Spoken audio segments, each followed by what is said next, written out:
Hi everyone, welcome to 100% Crime. I know you can't sleep, so I'll accompany you with crime stories that happened all over the world. Before we get to the story, tell me, where did you hear it from? And if you like this content, don't forget to like, comment, and subscribe. Let's jump straight into the story. Kathy Martin was born on October 25, 1959 in Houston, Texas. Kathy grew up in a peaceful and happy family. During her childhood, she was very close to her older sister. When she was a teenager, Kathy met Mike Odom, whom she would later marry and start a family with. After the wedding, the two settled in a quiet suburb outside of Houston, and soon after they had a daughter and a son. After the birth of their second child, Kathy stayed home and took care of the children. Meanwhile, Mike worked at her father's small sign factory. Thanks to the financial support of Kathy's parents, the family was able to provide for their children.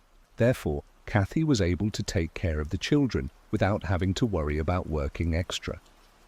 On March 3, 1987, Kathy stayed home to take care of the children as usual. Mike went to work and then met up with friends at a bar after work. He called Kathy from a payphone, but she didn't answer.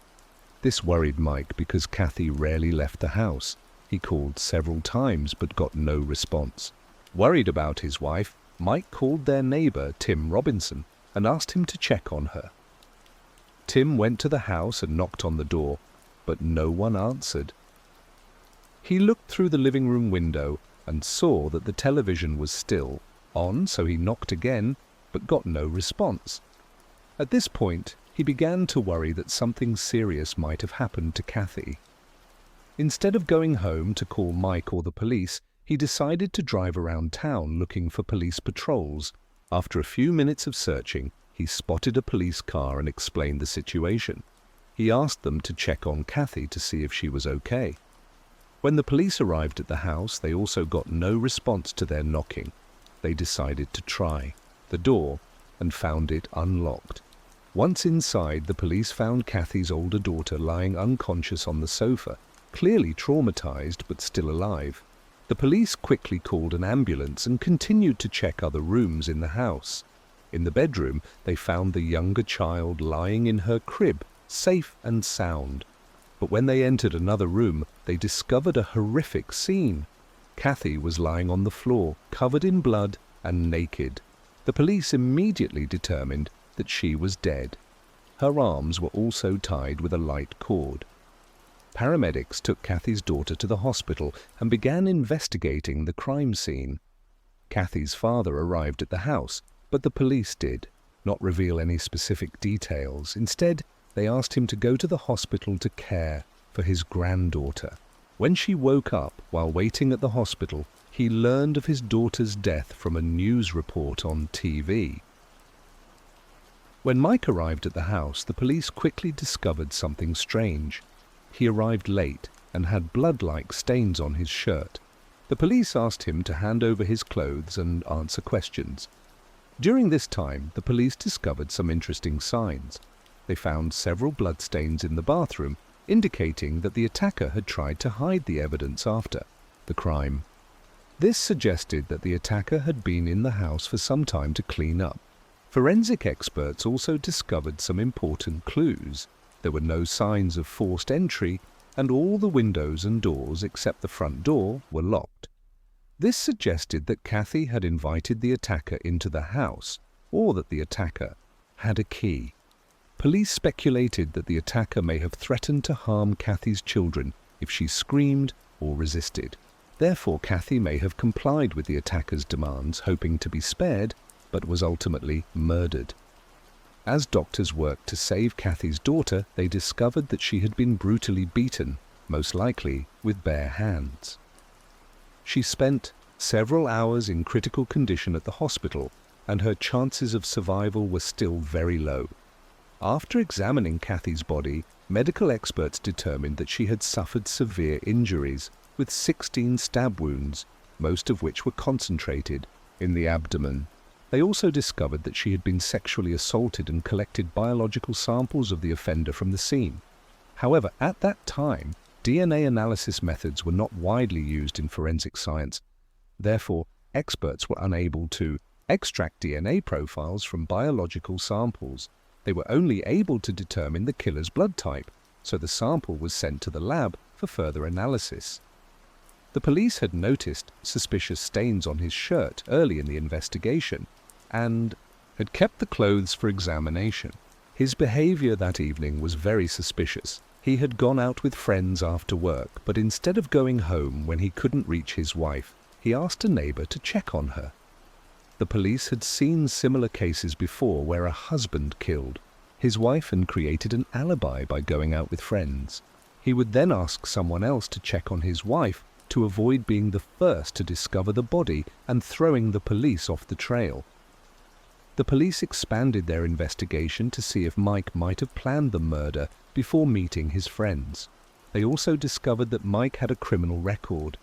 After graduating from high school, he was arrested for selling drugs to an undercover police officer. Mike was sentenced to 6 years in prison, but only served 2 years before being paroled. He later married Kathy. Although Mike had a criminal record, the police needed more evidence to charge him. The police also began investigating Mike's neighbor, Tim, because of signs of suspicion. Tim drove around town looking for patrol officers, instead of calling the police. The police checked Tim's car and found suspicious blood-like stains on the carpet. They sent these samples to the lab for analysis. Now investigators wondered if Mike and Tim might have worked together to commit the crime. After completing the report, the medical examiner came to an important conclusion. Kathy's time of death was around 1 p.m. before she was discovered. Around 6 p.m., the police expanded their investigation to determine the suspect's whereabouts around that time and to find out what they did after the murder. Mike and Tim both claimed to be at work at the time, so the police set out to see if their statements were accurate. 2 days after the murder, they received a call from the hospital saying Kathy's daughter had woken up. The police went to see her in the hope that she would provide important information about what had happened. However, they encountered a major obstacle. The 4-year-old girl's memory was almost completely erased. She only remembered a light-haired man entering the house, while Mike and Tim had dark hair. But the police did not rule them out as suspects. They believed that the severe trauma could have made her memory inaccurate. The police received a call from the lab with surprising information. Experts examined the evidence and found that the stain on Tim's car carpet was motor oil, and the stain on Mike's shirt was just paint, not evidence of a crime. In addition, many of Mike and Tim's co-workers also confirmed that they had been at work all day and did not leave until the evening. Thus, they had no opportunity to go to Kathy's house and commit the crime. The police requested a lie detector test, and the results showed that neither of them were lying. There was no conclusive evidence. The police had to review the entire case and investigate other suspects who might be familiar to Kathy's family, because the attacker could have easily entered Kathy's house. During the investigation, they had conversations with Kathy's relatives and friends to find out who they thought might have committed the crime. Many of them immediately named the same person: Greg. Greg was Kathy's brother-in-law and her loved ones. Revealed that she often complained about his behavior. Specifically, according to Kathy, Greg openly flirted with her and repeatedly tried to convince her to have sex with him. Kathy also said that Greg often made inappropriate comments about her appearance, especially about her abdomen. And according to the evidence collected, we know that most of the injuries were on Kathy's abdomen. The police also knew that Greg had a history of illegal drug use and a criminal record. Therefore, the police began to suspect him and soon found some important clues. They found Greg's fingerprints matched one in Kathy's house, as well as a hair that matched his. However, it should be noted that Greg often visited Kathy's family, so it is possible that the fingerprints and hair were in the house before the murder occurred. Kathy's parents also believed that he was the one who killed their daughter. Kathy's Mother specifically remembered one time when Greg visited Kathy's daughter at the hospital. When she saw Greg, she had a clear look of fear on her face. These observations suggested that she was afraid of him. However, when asked, she could not remember what happened on the day of the murder. After hearing all this information, the police summoned Greg for questioning. However, he denied any involvement in the murder and said that he was with a friend at the time. During the questioning, Greg asked to go to the parking lot because he was afraid of being fined for expired parking. However, he did not return to the police station. Greg's wife, Kathy's sister, said that on the day of the murder, Greg dropped her off at around 10:30 a.m. and picked her up at 2:30 p.m. This meant that Greg had a 4-hour window around the time of the murder, enough time for him to commit the crime. However, the police still did not find enough evidence to prove Greg's involvement in the murder. In a last-ditch effort to find more clues, the police decided to analyze a semen sample taken from Kathy's body. However, at that time, the technology only allowed for the blood type of the owner of the semen sample to be determined. In addition, the analysis of the samples collected from the case was too small to be tested. However, the police still decided to perform the test. The results showed that the blood type of the owner of the semen sample matched Greg's blood type, but this was not enough to conclude that he was guilty. As a result, the police were unable to arrest him. They continued to search for more evidence, but were unable to prove that Greg was involved in the case. Kathy's family believed that Greg was the killer. Kathy's sister, Shelley, still did not believe that her husband was involved in the case and continued to live with him. In the years that followed, the police continued to revisit the case, hoping to find any new clues. In 1998, 11 years after Kathy was murdered, they requested a DNA analysis on the remaining semen sample. However, experts were only able to extract a partial DNA profile which, when compared to Greg's DNA, showed that Greg was among the 2% of the population who could match the profile. He could not be arrested based on this result. The police again called Greg in for questioning, telling him that the semen from Kathy's body matched his DNA. Greg then changed his original statement, saying that Kathy had been romantically involved with him and that he had actually visited her on the day of the murder. But Greg insisted that she was still alive when he left. The police were suspicious of Greg's sudden change in story because suspects often change their stories when they hear about DNA evidence. In addition, Kathy had complained about Greg's flirtations, feeling uncomfortable around him, so it was unlikely that she would have had a secret relationship with him. But the police knew that they could not convict without a perfect DNA match. The local police reviewed the case and confirmed that a guilty verdict was almost impossible, and the case was put on hold again for many years. In 2002, the police reopened the case and asked for help from forensic scientist Catherine Long. At the time, Catherine was doing groundbreaking DNA research. She and her colleagues wanted to know if the offender's DNA might still be on Kathy's body after the strangulation, and if they could extract that DNA for analysis. To test this, Catherine and her team conducted a simulation experiment. They followed the steps the perpetrators took by briefly strangling each other, then taking samples from their hands and necks for analysis. The results showed that even in such a short interaction, there were still enough skin cells to extract and analyze DNA. The police began to focus on the available evidence. When they were unable to re-examine her body, they decided to thoroughly examine all the items related to the case to see if the perpetrator had come into contact with them. They quickly noticed the string of lights that the killer had used to tie Kathy's hands, which the police gave to Catherine and her colleagues to examine. As they began their work, they noticed that the string had been stored in a paper bag. This was important because the paper bag allowed air to circulate, preventing moisture buildup and protecting the biological samples.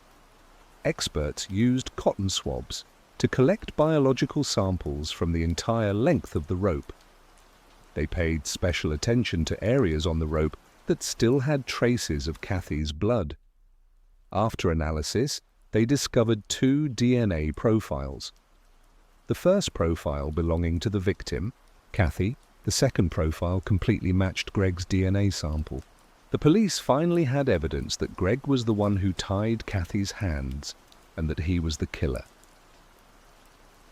15 years after Kathy's death, the perpetrator was finally arrested. During questioning, Greg did not confess, insisting that he had a romantic relationship with Kathy. The police did not believe him. While awaiting trial, Greg was detained. A cellmate of Greg's contacted the police and said that Greg had confessed to him. According to the friend, Greg told them the details of the attack and murder. Greg said that one day he had been using illegal drugs and went to Kathy's house. Once inside, Greg tried to force Kathy to have sex, but she refused and asked him to leave. However, Greg became aggressive and attacked Kathy's daughter, causing many serious injuries. Greg assured Kathy that if she did not comply with his wishes, he would kill her. Kathy had no choice but to agree to protect her children. Greg then tied her up, attacked her, and killed her with many injuries. To cover up the crime, Greg washed the blood off himself in the bathroom and changed into Kathy's husband's clothes before leaving the house. The police forced Greg to face the truth. This time, Greg confessed to killing Kathy. In 2004, he pleaded guilty in court and was sentenced to 45 years in prison. However, he only served 4 years before dying at the age of 56 of liver cancer. Kathy's husband, Mike, died at the age of 45. Kathy's family, including her parents and children, waited patiently, trusting that the police would find the killer. Although they believed Greg was the killer, they saw him continue to live with their second daughter, but there was nothing they could do. Hello friends, welcome to our channel. Today we're going to take a look at another horrible case with you, the case of Michaela Garrett. Sharon Murch and her husband Rod Garrett had been trying to have a child for 5 years. After numerous visits to doctors and fertility treatments, they were overjoyed when their daughter Michaela Garrett was born on January 24, 1979 in Oakland, California. Her parents affectionately referred to her as their miracle child due to the difficulties they faced in conceiving her. After that, their family soon welcomed 2 new members, a daughter named Libby and a son named Alex. In 1986, the family relocated to Hayward, where they settled down, established their home, and raised their children. As a child, Michaela was known for being intelligent, lively, and well-behaved. She listened attentively to her parents and followed their advice closely. Sharon was a caring and attentive mother, sometimes making others feel like she was being overprotective of her children. Given the rise in child abductions in California during the 1980s, her caution was understandable. As a result, she always kept her children close to home and ensured they were never far from adult supervision. On Saturday, November 19, 1988, Michaela finished breakfast with her family. Her best friend, 9-year-old Katrina Rodriguez, stopped by to ask if Michaela could accompany her to the local grocery store to buy snacks. Initially, Sharon, Michaela's mother, refused permission. However, Michaela persisted, assuring her mother that they would be safe and return quickly. Eventually, Sharon relented and gave her permission to go with her. As a precaution, Sharon reminded them to be careful. She gave Michaela $5. Then the girls eagerly grabbed their scooters and left. Before leaving, Michaela expressed her love for her mother. As Sharon watched them leave, her husband, Rod, decided to go outside and work on the car. Meanwhile, Sharon headed back inside to clean up the breakfast dishes. Unbeknownst to her, the next few minutes would alter her life forever. Michaela, and Katrina eagerly rode their scooters to the Rainbow Market on Mission Boulevard and parked them right outside the store. The girls then entered the market to buy some snacks. They purchased 2 Mountain Dew sodas, 2 beef jerky sticks, and 2 cherry toffees before exiting the store. Engrossed in a conversation about their holiday plans, they completely forgot about their scooters. As they were about to leave the parking lot, they suddenly remembered their scooters were still outside. To their surprise, the scooters were missing. The girls decided to split up and search for it. Michaela spotted the scooter first. It had been moved about 3 parking spaces away and was now standing beside a car. Without hesitation, Michaela rushed over to the scooter and bent down to grab the handlebars. In a rapid and unexpected turn of events, a man leapt from the car and grabbed Michaela around her waist. He then forcefully pushed her into the back seat. Witnessing the shocking scene unfold, Katrina momentarily froze, her eyes fixed on the chaotic scene as her friend struggled to break free from the abductor's grasp. The car sped away from the parking space, accelerating down Mission Boulevard toward Union City. Regaining her composure, Katrina rushed back into the store and alerted the cashier, Rona Rowland, about the kidnapping. Rona quickly called the local police, and they were quickly present at the crime scene. Additionally, Rona also contacted Katrina's father and told him what had just happened to their daughter. Sharon was doing the dishes at home when she heard a frantic shout from outside. Her husband, Rod, burst through the front door, telling her that Michaela had just been kidnapped outside the Rainbow Market. Along with Katrina's father, they rushed to the store and found police everywhere, questioning customers and staff. Katrina was extremely upset and was allowed to go home with her father. Rod and Sharon stayed behind, hoping to get some information about what had happened.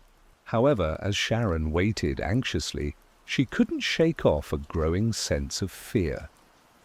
Sharon recalled a poem written by Michaela. She also remembered an incident from the week before that had left her unsettled.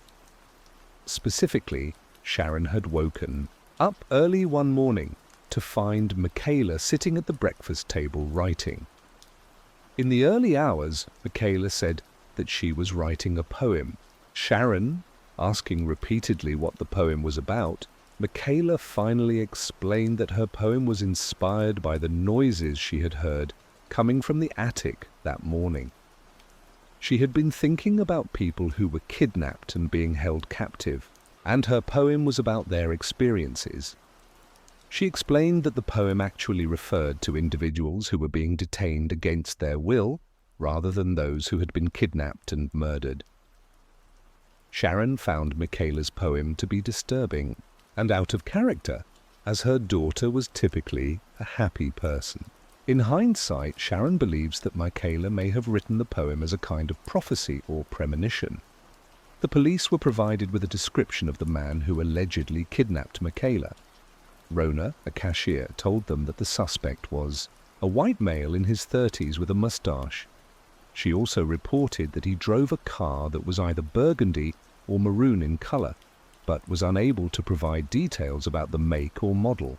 According to Rona, the man had parked his car and gotten out, but instead of entering the store, he looked through the window, observing the girls and other customers without entering. She suspected he might be planning to rob the store. A sketch. Artist created a composite picture, then distributed it to local police stations and news outlets. The investigators found the scooter used in the abduction and collected it as evidence. They obtained a handprint from the scooter handle, which was added to their database to identify the kidnapper, but it did not lead to any leads. The day after the kidnapping, the Federal Bureau of Investigation, FBI, joined the investigation. They suspected a relevance between a series of local child kidnappings, but this was ultimately not confirmed. Police soon realized that Katrina could provide more information about the suspect, since she was the main witness to the abduction. 2 days after the incident, Investigators visited her home. They spoke with her and her parents, and the information she provided shocked them. Her description of the kidnapper greatly differed from the one provided by the store cashier. Katrina described him as a young white male in his early 20s with dirty blonde hair, severe acne scarring, and blue eyes. Katrina vividly recalled the suspect's eyes, describing them to investigators as fox eyes. She explained that despite his looking straight at her, he didn't seem to recognize her. Additionally, she told investigators that the suspect's car was beige or tan in color, box-shaped, and had noticeable body damage. The new description raised concerns as it meant the crucial 48 hours to find a suspect had been wasted on finding the person. Investigators reprinted posters with the new suspect's description and redistributed them throughout the area. Armed with this fresh information, they began visiting local offenders, inquiring about potential leads. A large number of volunteers joined, going door to door and distributing posters that detailed Michaela's clothing. A white Metro t-shirt, rolled up blue denim jeans, black Mary Jane shoes, and pearl-colored, feather-shaped earrings. After searching the nearby suburbs but finding no sign of Michaela, police expanded their search, including the Garin National Park and Niles Canyon, which are just a short distance from the family's home. This decision was prompted by a tip from 3 hikers who claimed to have found footprints in the forest area belonging to 1 adult and 1 child. Upon following the tracks, the hikers discovered a blanket and empty fast food containers. A psychological analysis of the kidnappers suggested they would likely take Michaela to a secluded location. To aid in the search, helicopters were equipped with infrared thermal cameras to detect heat signatures in the dense wooded areas. Police officers also combed the area on horseback and on foot, but these efforts did not produce any results. Unfortunately, Michaela and her kidnappers seemed to have vanished without a trace. The search for Michaela made national headlines, and her case was featured on prominent television programs such as Unsolved Mysteries and America's Most Wanted. Her photo was also distributed on milk cartons, and the Missing Children's program sent over 50 million mailing cards to homes across the country. These cards included a picture of Michaela, a description of her clothing, and a composite sketch of the kidnapper. San Francisco 49ers quarterback Joe Montana publicly showed his support for the Michaela family and urged the public to come forward with any information. A $70,000 reward was offered for any information related to Michaela's disappearance. Within the first year, the police received over 5,000 tips, the majority of which were unfounded rumors. Despite this, the community remained dedicated to finding Michaela. Sharon conducted her own investigation and found some clues, some taking her as far as Russia, but none produced any results. A significant break in the case occurred between 1991 and 1992 when an inmate in Indiana provided authorities with crucial information regarding Michaela's disappearance. Roger Haggard, who was serving an 11-year sentence for burglary, claimed to have helped a friend bury Michaela's body in a gladiolus field in Union City. At first, the investigators were skeptical and did not think his claims were credible enough to be investigated further. Undeterred, Roger decided to reach out to the media for help. In 1992, he wrote a letter to the San Francisco Chronicle stating that he knew who had kidnapped Michaela and where her body was buried. He offered to lead investigators to the location. Investigators brought Roger to California to testify before a grand jury. Roger repeated his earlier claims under oath, promised to lead investigators to Michaela's burial site and the home of her killer. The next day, a team of investigators accompanied Roger to the field where he claimed Michaela's body was buried. After 8 hours of searching, Roger confessed that his claim was false. He explained that his intention was to provide the Michaela family a sense of peace after all these years. This confession had even more serious consequences for Roger. He was charged with perjury and received an additional 6 years prison sentence, along with an order to pay $6,000 in damages to Michaela's family for giving them false hope. This development would not be the only one to shake the investigation. Authorities also kept an eye on another individual, Lawrence Binder, 43, a wastewater treatment plant worker. He appeared to be a normal man, married, with a family. However, suspicions were raised when investigators received a tip from East Bay area parents about his disturbing behavior. These parents claimed that he had been sending gifts and money to young girls in an attempt to befriend them. What's more, some of the letters he wrote were written in reverse, requiring the recipient to use a mirror to decipher their meaning. As investigators dug deeper into Lawrence's past, they found that he drove a distinctive light blue van with the license plate "Love You." The interior of the van was peculiarly decorated with photos of small children, children's drawings, and biblical verses. Furthermore, Lawrence had a previous arrest record for attempting to lure 2 young girls into his van, although the charges were eventually dropped. Lawrence often inserted himself into investigations of missing children. For instance, following the 1988 disappearance of Michaela, he reached out to her mother, Sharon. He also contacted Kim Schwartz, the mother of 7-year-old Amber Schwartz, who went missing in June 1988.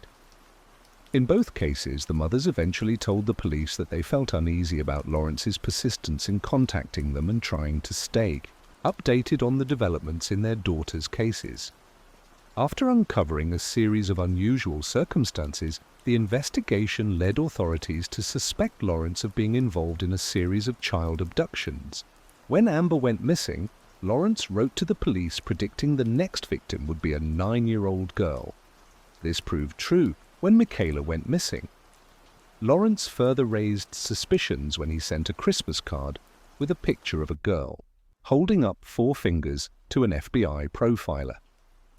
This incident took on a more ominous tone when 4-year-old Amanda Campbell went missing on December 27, 1991. Lawrence was also linked to the disappearance of Eileen Melhoff, a 13-year-old girl from Dublin, California.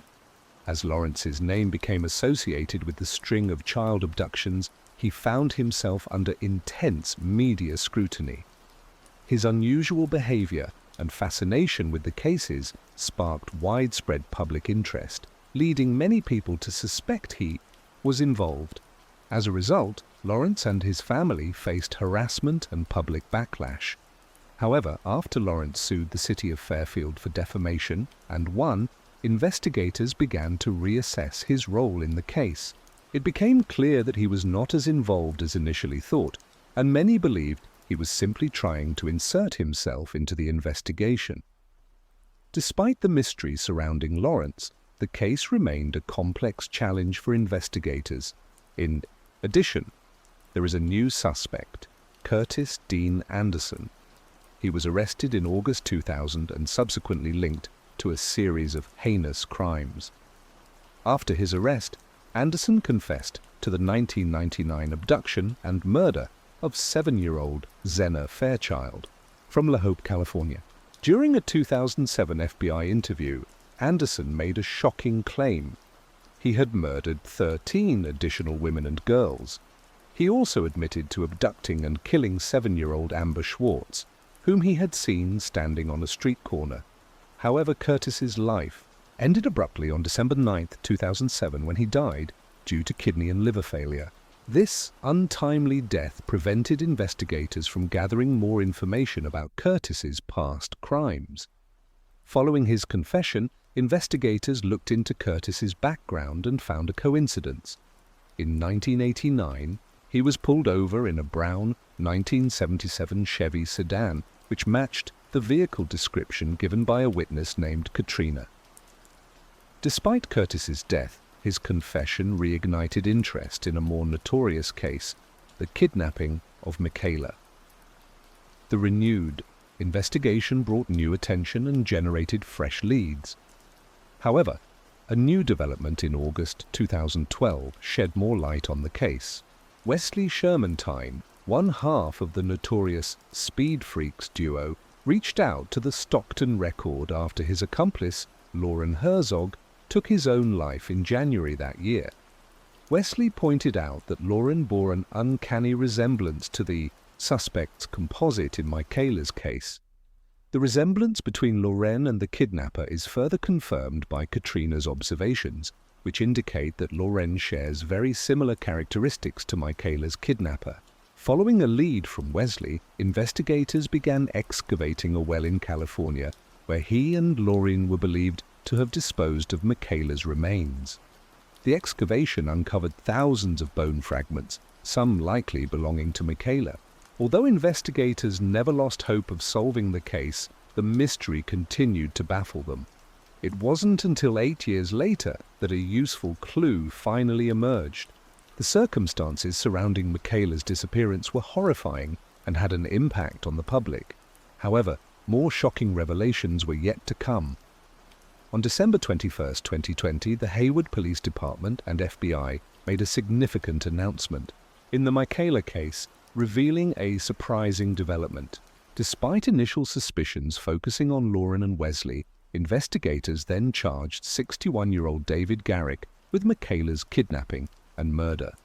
Advances in technology played a crucial role in solving the case by linking David's fingerprints to those found on Michaela's scooter 32 years earlier in 1988. David Misch has been charged with the murder of Michaela and is currently in custody at Santa Rita Jail in Alameda County. An examination of David's past reveals a disturbing pattern of crime that dates back to his teenage years. Born on February 19, 1961 in Chicago, Illinois, little is known about David's upbringing. However, by the age of 16, he had already become involved in criminal activities. In 1977, he was convicted of breaking into a house where he sexually assaulted a maid at knife point. He was arrested and sentenced, but was paroled just a year later in 1978. David's troubles with the law continued. In February 1979, he was arrested for charges of false imprisonment and assault with a deadly weapon, which were later updated to assault with intent to rape. Despite this, he became eligible for parole in September 1981. Years later, in May 1988, David was arrested for burglary at a San Leandro grocery store. He was sentenced to 1 year in prison and 1 year of probation. In November of the same year, he was released from custody after 6 months. However, his luck eventually ran out in December 1988. That year, a tragic incident happened to his longtime friend, Margaret Ball, who was 38 years old.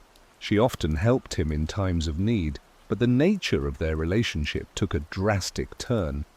Margaret's dead body was discovered by her stepdaughter in a pool of blood, brutally beaten and stabbed.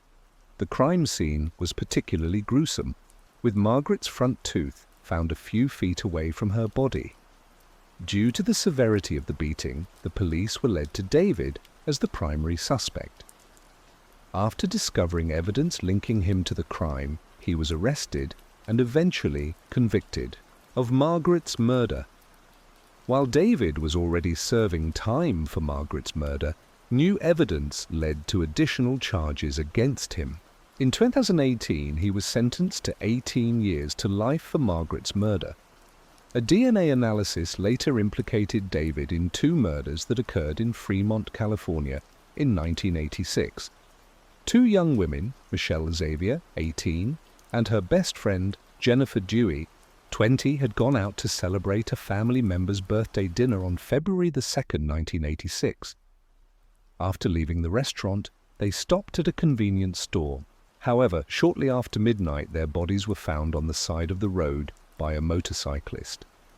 The scene revealed a disturbing and violent crime. The women were stripped naked, they had been stabbed and shot. An autopsy later revealed that they had also been sexually assaulted. The car Michelle was driving was discovered 6 miles away from the crime scene in a grocery store parking lot. Michaela's case was forgotten for many years due to lack of clues and information. However, 32 years later, advances in DNA technology led detectives to a suspect, David Garrick. He is currently serving time and faces additional charges, including 3 counts of murder and 1 count of abduction, which could result in the death penalty. Chief Hayward vowed to continue the search for Michaela's body and remains hopeful that she will be found. Michaela's father, Rod Garrick, traveled over 100 miles to attend a recent press conference. He expressed the sense of relief, knowing that the police have caught a suspect. The authorities have a suspect to question, and hopefully this person will provide information about Michaela's whereabouts.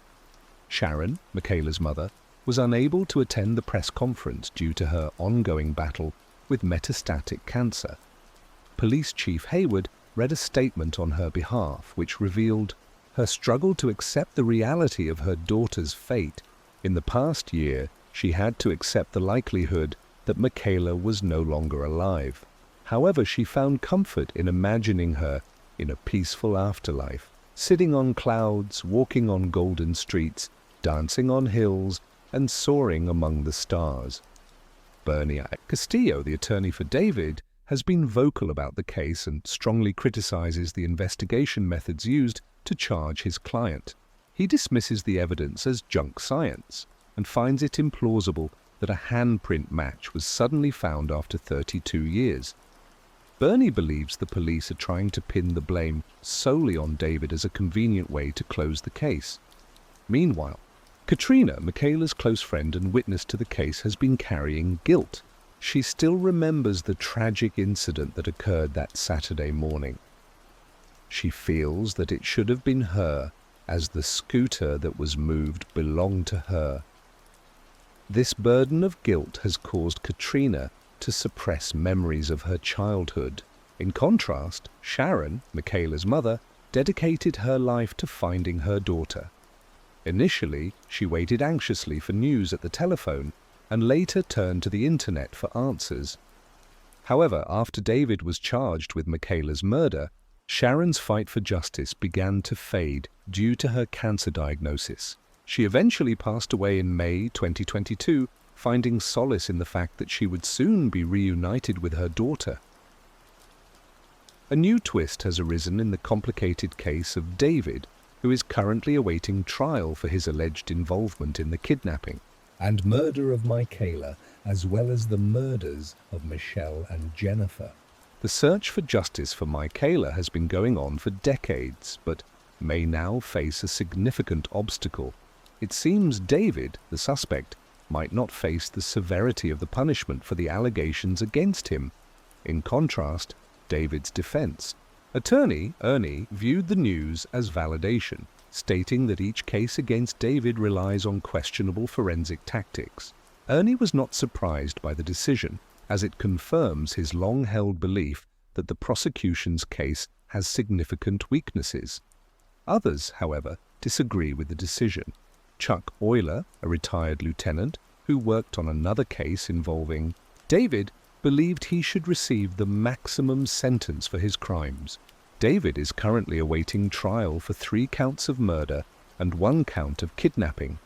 His case is closely tied to the mysterious disappearance of Michaela, a story filled with unexpected twists and turns. However, the investigation was marred by an initial case of mistaken identity, leading police to waste valuable time in the first 2 days. As a result, Michaela's family was left searching for answers for decades. Hi everyone, thanks for returning. Let's unravel another perplexing mystery, the case of Michelle Hadley. Michelle Hadley was born on December 20th, 1986 in Upland, California. She is the eldest daughter of a business family and was raised in a strict conservative family. Michelle grew up with a younger sister and had a close relationship with her parents. During her school years, Michelle led a relatively normal life. Michelle's friends describe her as polite and kind, with a straightforward personality who always says what she thinks. Whenever there are disagreements, she tries to resolve them. Michelle was diligent from a young age, consistently completing her tasks and responsibilities. During her high school years, she was in a long-term relationship, or with a boyfriend. The couple were together for many years and finally decided to get married in 2008. However, she soon discovered that marriage did not bring her the happiness she had hoped for. After 4 years, the couple's relationship began to deteriorate, and they eventually decided to divorce in 2013. Michelle's life took a turn for the better when she met Ian Diaz, who was 9 years her senior. For Michelle, the relationship felt like destiny. Ian was a US Marshal and Michelle worked in marketing. Initially, they seemed well suited to each other. The two met through an online dating site, and after a whirlwind romance, they decided to move in together. By the fall of 2014, Ian proposed to Michelle, and they started making wedding plans. Initially, their marriage seemed perfect. However, Ian's true nature slowly began to emerge. At first, Michelle didn't notice the changes in Ian's behavior and attributed his actions to personality. As time went on, Ian's personality changed for the worse. He became more destructive to himself and emotionally hurtful to Michelle, causing her to be shocked, devastated, and extremely confused. Michelle came from a conservative family, and Ian would sometimes ask her to wear revealing clothes that made her feel uncomfortable. Despite her reservations, Michelle went along with her husband's requests, thinking he was just trying to spice up their relationship. However, Ian noticed that she gave in easily and began making even more daring requests. Eventually, Ian asked Michelle to get her belly button pierced, a request she was initially hesitant about but ultimately agreed to. However, Ian increasingly pushed the limits. His requests began to become more and more strange. He asked Michelle to quit her marketing job and work at Disneyland, a place he loved and had previously worked at as a deputy US Marshal. Perhaps Ian wanted to keep an eye on his wife, and working somewhere where he still had a relationship made sense to him. Ian justified his suggestion by saying he wanted Michelle to be safer, but in reality, he was seeking greater control over her life. Initially, Michelle found the request peculiar, but driven by her love for her husband and her desire to please him, she agreed.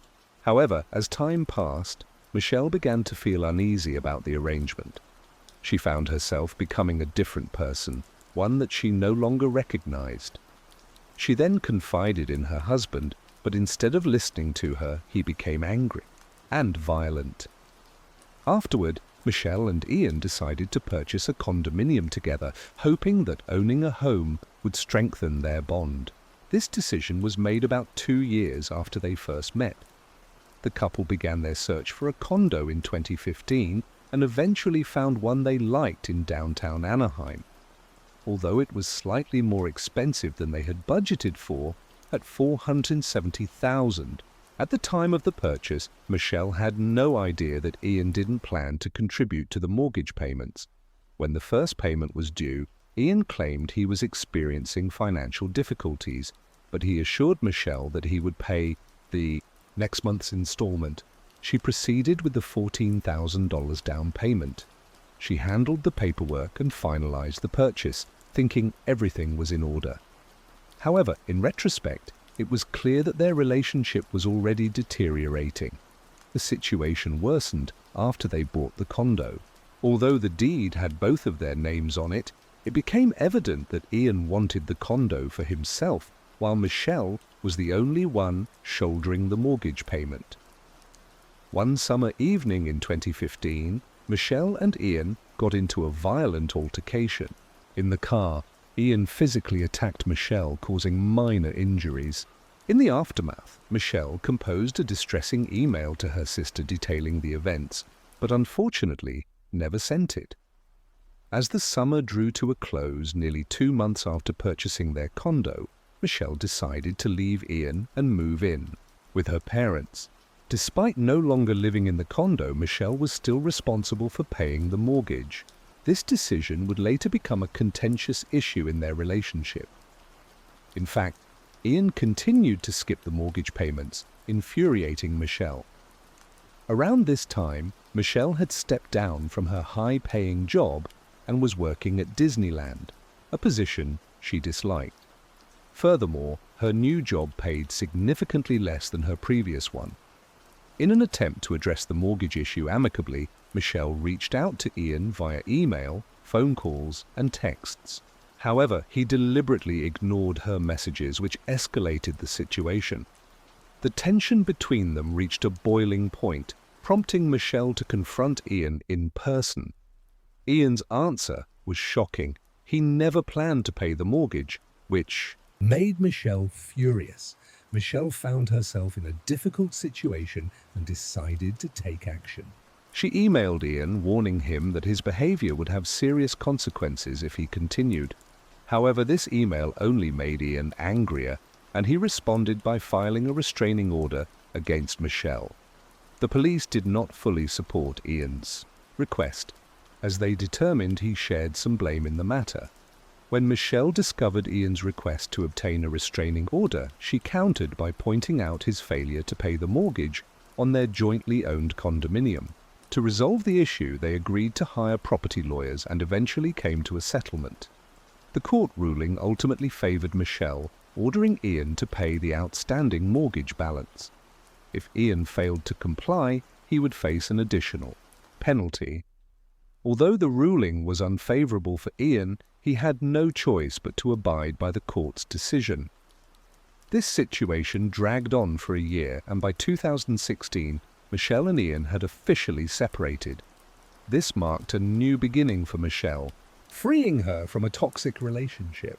In contrast, Ian remained bitter about the outcome, continuing to live in the condo and pay the mortgage. Ian's life had become increasingly complicated due to the condo situation, so he decided to start using dating apps again to try to move on. This was how he met Angela Connell, a woman he thought was perfect for him. Angela was born in 1985 in Phoenix, Arizona. She attended a Catholic high school and later graduated from Arizona State University in 2006. Ian and Angela met in January 2016, and they immediately had feelings for each other. Their relationship progressed quickly. Ian proposed within a month, and soon Angela moved into his condo. It seemed as if they were meant to be together. By May 2016, Angela announced she was expecting twins, which made Ian incredibly happy. However, their happiness was short-lived when Angela received a threatening anonymous email saying she was not the right person for Ian. Angela was taken aback by the message and initially suspected it might be from her ex-boyfriend, Jason Rayburn, with whom she had a tumultuous relationship before marrying Ian. However, something didn't add up. She had cut off all contact with Jason after their breakup, so he didn't know about her new relationship with Ian. It wasn't until Ian brought up the topic of the condo, which was purchased by his ex Michelle, that Angela realized Michelle might be the one sending the messages. As time passed, Angela received more emails from different accounts. The emails all contained similar information, but were worded differently. Intrigued, Angela responded to one of the messages, asking the sender to reveal their identity. To her surprise, the sender claimed to be Michelle Hadley. Angela demanded that Michelle stop contacting her, but the emails continued. The tone of the subsequent emails escalated, leaving Angela feeling threatened and fearful for her life. Afterward, she decided not to take any chances and sought a restraining order against Michelle. The incident took place on June 1st, 2016. Angela stated to the police that an email from Michelle had left her feeling fearful and anxious. She expressed concern about leaving her home due to the threatening content of the emails, and she feared being attacked or killed if she did so. In response to the severity of the situation, the court granted a restraining order against Michelle. A short time later, in June 2016, Michelle seemed to have moved past the troubles of her previous relationship. One evening, after meeting a friend, she returned home to find a team of police officers waiting for her in her driveway. Michelle was taken aback, but cooperated peacefully with the officers and was taken in for questioning regarding a restraining charge. During the interrogation, Michelle denied knowing Angela or sending the threatening emails mentioned by the officers. Hi everyone, thanks for returning. Let's unravel another perplexing mystery, the case of Michelle Hadley. Michelle Hadley was born on December 20th, 1986 in Upland, California. She is the eldest daughter of a business family and was raised in a strict, conservative family. Michelle grew up with a younger sister and had a close relationship with her parents. During her school years, Michelle led a relatively normal life.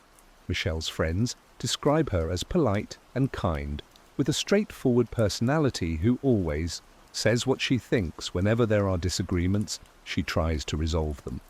Michelle was diligent from a young age, consistently completing her tasks and responsibilities. During her high school years, she was in a long-term relationship with a boyfriend. The couple were together for many years and finally decided to get married in 2008. However, she soon discovered that marriage did not bring her the happiness she had hoped for. After 4 years, the couple's relationship began to deteriorate, and they eventually decided to divorce in 2013. Michelle's life took a turn for the better when she met Ian Diaz, who was 9 years her senior. For Michelle, the relationship felt like destiny. Ian was a US Marshal and Michelle worked in marketing. Initially, they seemed well suited to each other. The two met through an online dating site, and after a whirlwind romance, they decided to move in together. By the fall of 2014, Ian proposed to Michelle, and they started making wedding plans. Initially, their marriage seemed perfect. However, Ian's true nature slowly began to emerge.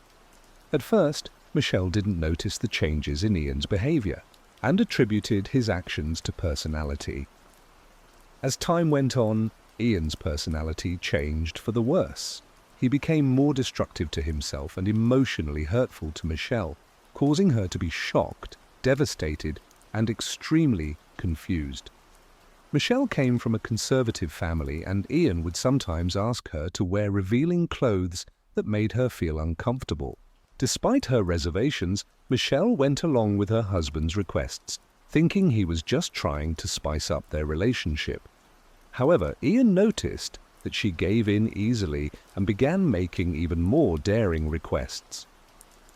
Eventually, Ian asked Michelle to get her belly button pierced, a request she was initially hesitant about but ultimately agreed to. However, Ian increasingly pushed the limits. His requests began to become more and more strange. He asked Michelle to quit her marketing job and work at Disneyland, a place he loved and had previously worked at as a deputy US Marshal. Perhaps Ian wanted to keep an eye on his wife, and working somewhere where he still had a relationship made sense to him. Ian justified his suggestion by saying he wanted Michelle to be safer, but in reality he was seeking greater control over her life. Initially, Michelle found the request peculiar, but driven by her love for her husband and her desire to please him, she agreed. However, as time passed, Michelle began to feel uneasy about the arrangement. She found herself becoming a different person, one that she no longer recognized. She then confided in her husband, but instead of listening to her, he became angry and violent. Afterward, Michelle and Ian decided to purchase a condominium together, hoping that owning a home would strengthen their bond. This decision was made about 2 years after they first met. The couple began their search for a condo in 2015 and eventually found one they liked in downtown Anaheim. Although it was slightly more expensive than they had budgeted for, at $470,000, at the time of the purchase, Michelle had no idea that Ian didn't plan to contribute to the mortgage payments.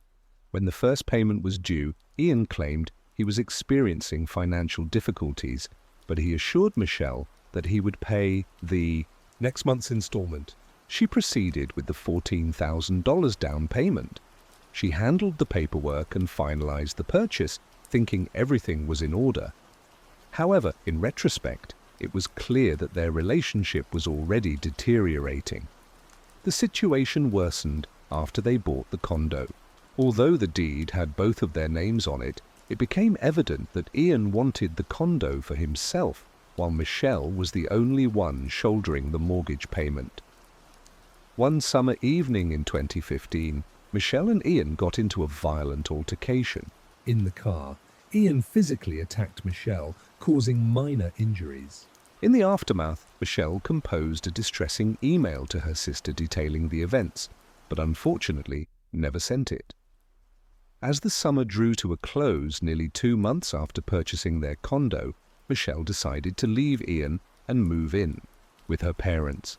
Despite no longer living in the condo, Michelle was still responsible for paying the mortgage. This decision would later become a contentious issue in their relationship. In fact, Ian continued to skip the mortgage payments, infuriating Michelle.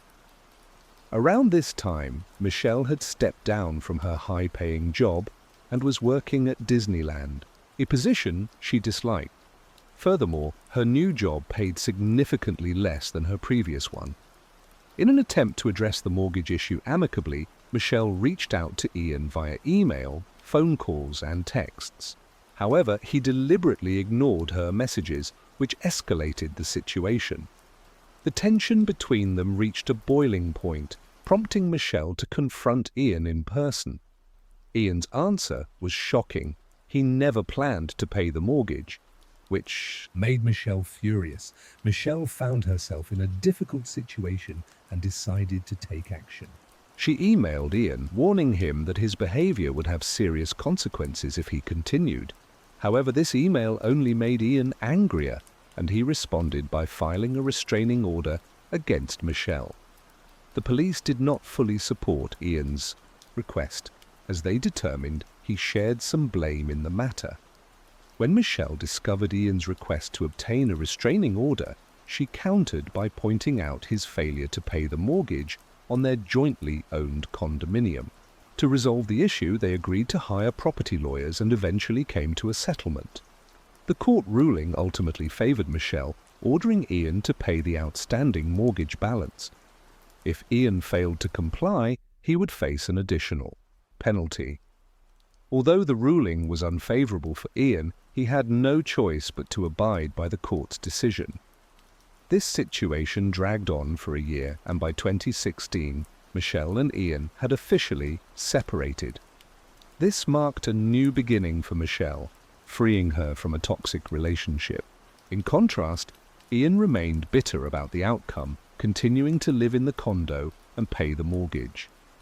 Ian's life had become increasingly complicated due to the condo situation, so he decided to start using dating apps again to try to move on. This was how he met Angela Connell, a woman he thought was perfect for him. Angela was born in 1985 in Phoenix, Arizona. She attended a Catholic high school and later graduated from Arizona State University in 2006. Ian and Angela met in January 2016, and they immediately had feelings for each other. Their relationship progressed quickly. Ian proposed within a month, and soon Angela moved into his condo. It seemed as if they were meant to be together. By May 2016, Angela announced she was expecting twins, which made Ian incredibly happy. However, their happiness was short-lived when Angela received a threatening anonymous email saying she was not the right person for Ian. Angela was taken aback by the message and initially suspected it might be from her ex-boyfriend, Jason Rayburn, with whom she had a tumultuous relationship before marrying Ian. However, something didn't add up. She had cut off all contact with Jason after their breakup, so he didn't know about her new relationship with Ian. It wasn't until Ian brought up the topic of the condo, which was purchased by his ex Michelle, that Angela realized Michelle might be the one sending the messages. She claimed she was being framed, citing 2 alerts she received a week earlier. The first was from Google, stating her email account had been shut down. The second was from Microsoft, stating her primary email was being used as a recovery email for multiple unknown email addresses. Michelle reported this suspicious activity to the Anaheim Police Department, suspecting her ex-husband of impersonating her. However, her concerns were dismissed by the police, who believed Michelle was lying. As a result, a restraining order was issued against Michelle, but she was unaware that this was just the start of a more complex situation. Things took a dark turn after Michelle was served with a restraining order. However, things became more intense. Angela soon started receiving emails responding to a Craigslist ad that she hadn't posted herself.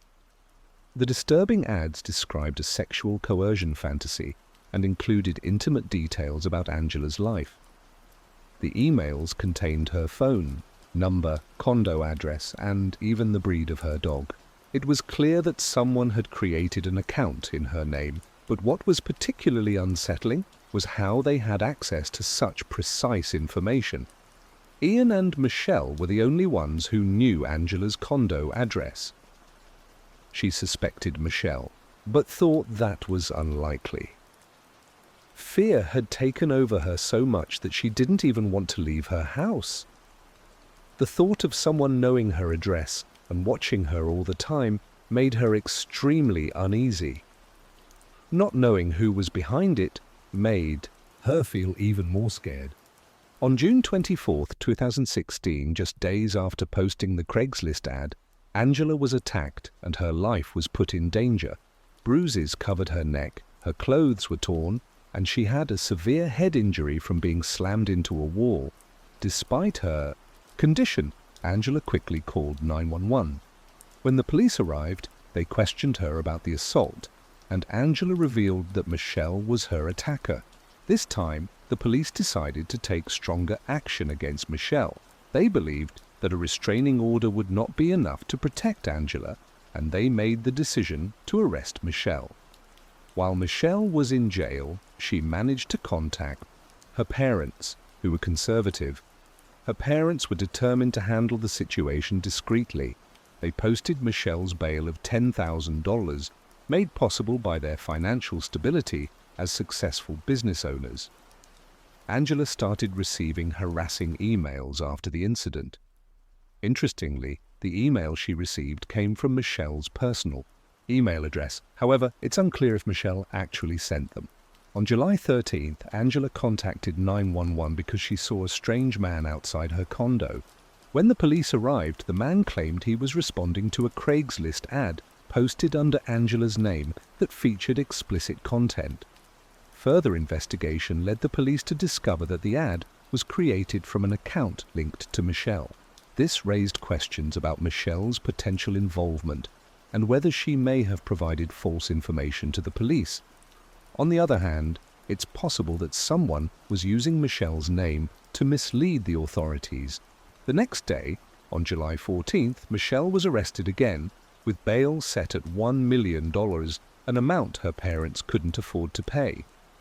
Michelle strongly denied sending the emails and creating the Craigslist ads. Her parents believed her because they knew she wouldn't send threats to anyone. Concerned about the potential consequences, Michelle's parents hired a lawyer, thinking that the person behind the threat could continue to get their daughter arrested. While Michelle was in jail for the second time, the threats and emails aimed at Angela stopped. Again, for 3 months, everything seemed calm for Angela. Meanwhile, Michelle's parents were trying to figure out who was impersonating their daughter. They gathered their daughter's records, including school and hospital records, to see if they could find any weaknesses in the case against her. This led them to find important evidence. Michelle was in the hospital on the same day the first emails were sent, making it impossible for her to have sent them herself. Michelle's parents were given new hope when they received an update about her situation. They had been trying to track down the source of the emails they were receiving, which had encrypted IP addresses. To do this, Michelle's father downloaded various software programs to help identify the senders. Then, in a surprising turn of events, her parents received a call with some unexpected news. Michelle's bail had been posted. The surprising twist was that the person who posted the $1 million bail was Ian, the same person who had been treating Michelle badly. This took place on September 30th, 2016, when Ian presented the police with the bail money. Michelle and her family were stunned by this development and couldn't understand why Ian would do such a thing. They had many unanswered questions about his motives. Was he trying to make amends for his past behavior, or was there another reason behind his actions? After Michelle's release on bail, she and her family sought answers. Ian then revealed shocking information, claiming Angela had framed Michelle for sending threatening emails. Angela allegedly used fake email accounts in Michelle's name to send the emails to herself. Angela also posted ads on Craigslist, making it seem like Michelle was responsible. The details in the ads could only have been known by Ian and Angela. Further investigation revealed that Angela's bruises found on June 24, 2016 were self-inflicted. Ian discovered CCTV footage that supported this claim. Ian also uncovered Angela's history of deception. She had been lying since the day they met, and one notable example was her fake pregnancy. Ian found evidence that Angela had bought a fake sonogram of twins on Etsy for $7.50 and a positive pregnancy test kit to support her fabricated story. Angela's motivation to ruin Michelle's life stems from her meeting with Ian in 2015. Ian frequently discussed Michelle and an incident involving a condo. This sparked Angela's curiosity, prompting her to investigate Michelle's past. She discovered that Michelle came from a wealthy background, which led Angela to view her as an opportunity for personal gain. Ian, who was married to Michelle at the time, sought revenge due to a past dispute over the condo's mortgage. The incident had left him feeling bitter, and he was furious about being forced to pay the mortgage following Michelle's countersuit. Together, Angela and Ian devised a plan to bring Michelle down.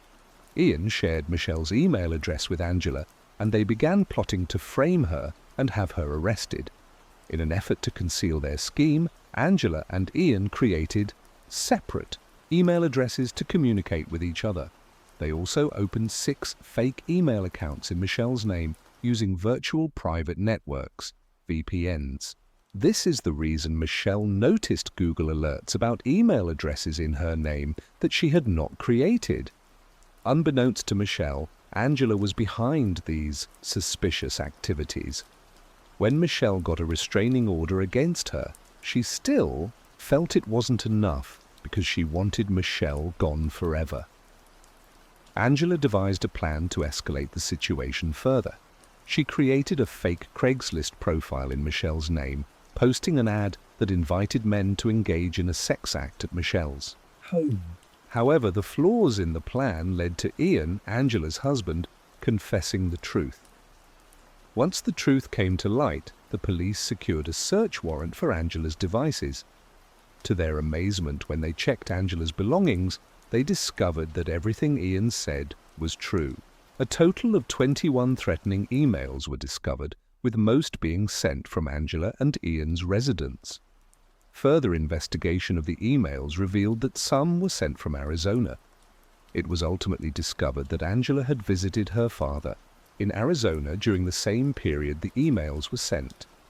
After discovering these shocking evidence, investigators decided to look into Angela's past. They soon found that she had committed similar crimes before. In 2013, Angela had faked her identity and a serious illness while dating Jason Rayburn, a California state trooper. Angela claimed to be an attorney and said she had cervical cancer. However, her story didn't add up and Jason became suspicious. He dug deeper and made a disturbing discovery. Angela had lied about having cancer and being a lawyer. This ended her relationship with Jason. The deception wasn't made public until 2019, nearly 3 years later. On January 6, 2019, Angela was detained. She pleaded guilty to 10 felonies, including perjury and false imprisonment. She was sentenced to 5 years in prison. The Orange County District Attorney's Office quickly cleared Michelle's name of the wrongful charges. 3 days later, Michelle's assault and threatening charges were officially dropped. This marked the end of a long and painful ordeal for Michelle. Although the ordeal has ended, Michelle still bears the scars of her wrongful conviction, including the time she spent in jail. She had to give up her MBA classes and lost her job after being wrongfully arrested.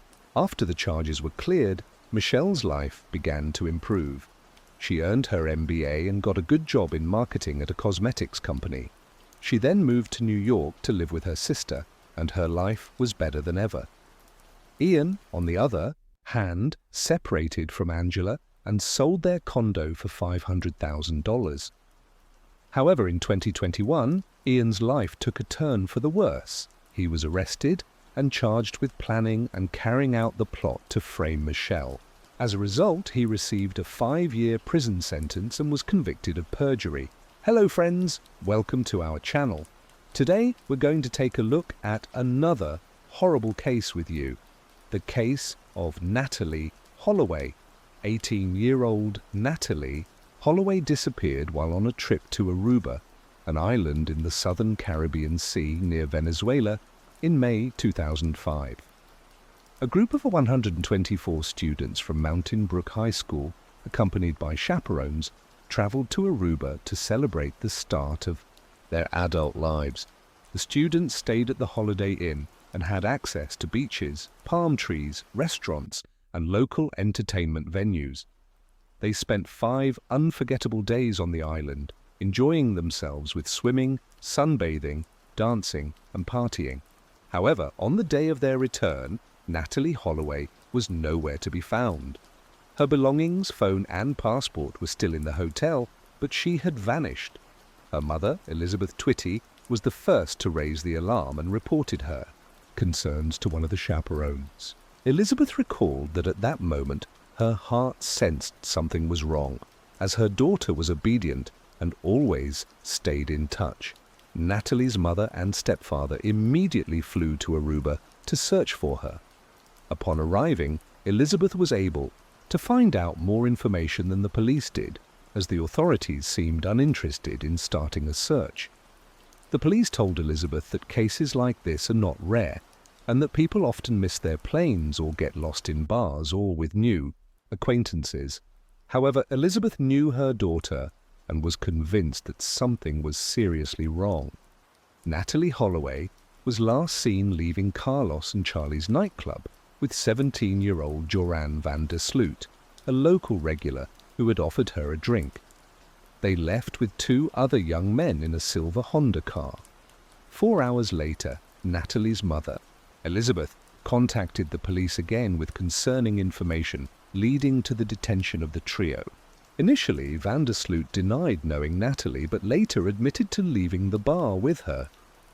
They drove around, visited the beach, and then dropped her off near the hotel. His friends, Deepu and Satish Kalpo, confirmed his account. Natalie was born on October 21, 1986, in Clinton, Mississippi, to Elizabeth and David Edward Holloway. Her parents loved each other dearly but divorced after 13 years. Natalie and her brother stayed with their mother, but their father remained supportive emotionally and financially. In 2000, Elizabeth remarried to George Twitty, and Natalie moved to Mountain Brook. The move was smooth, and she made new friends easily due to her sociable nature. Her family was devout, attending church every Sunday, which influenced Natalie's upbringing. Relatives remembered her as kind, modest, and beautiful, with a radiant smile. Natalie was an excellent student, engaged in dance, and participated in various clubs. She dreamed of pursuing a career in medicine and had chosen a local university for a substantial scholarship. At the time, she had promising life prospects and was excited about an upcoming trip. Elizabeth believed her daughter was unlikely to trust a stranger or get into a car with him. Surveillance footage from the bar confirmed her suspicions, showing Natalie's behavior changed after drinking a beverage offered by Joran, suggesting she was under the influence of some substance. The staff at Carlos and Charlie's spoke well of Natalie, but van der Sloot had a questionable reputation, often behaving poorly, indulging in gambling, and consuming forbidden substances. He had previously recorded and uploaded videos of his exploits to the internet, but was never held accountable due to his father's influence as a well-known lawyer aiming for a judgeship.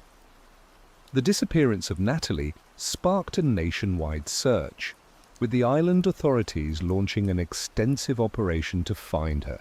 Volunteers, divers, and specially trained dogs were deployed to cover a vast area.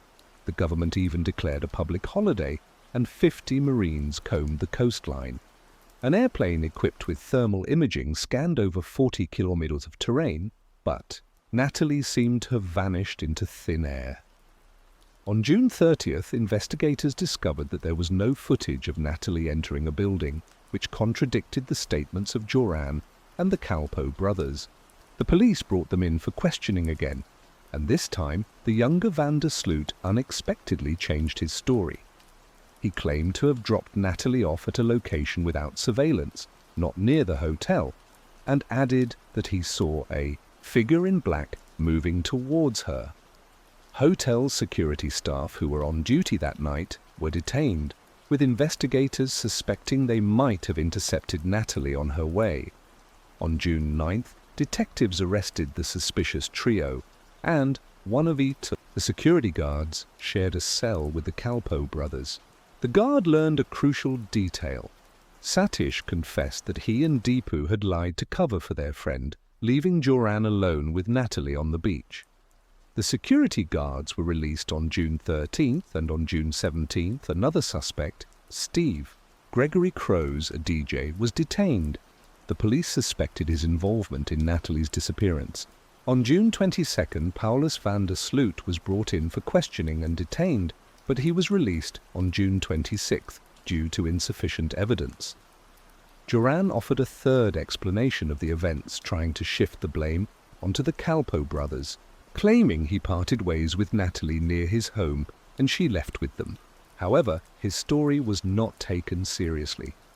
A lawyer defended Satish and Deepu, and on July 4th, after a brief trial, the Kalpoe brothers were released. Joran van der Sloot, born on August 6, 1987 in Arnhem, Netherlands, was one of 3 brothers in a large family. He was a good student, excelled in sports, and planned to attend St. Leo University in Florida. Joran's childhood was marked by a strained relationship with his mother, Anita, an art teacher, who considered him an incubator liar. He grew up rebellious, often ran away from home and fell in with a bad crowd, developing a penchant for gambling. Despite this, he presented himself as cool and fearless to his friends. Locals were suspicious of Joran's lenient attitude, fearing it would lead to trouble. However, he was popular among girls and often took advantage of them.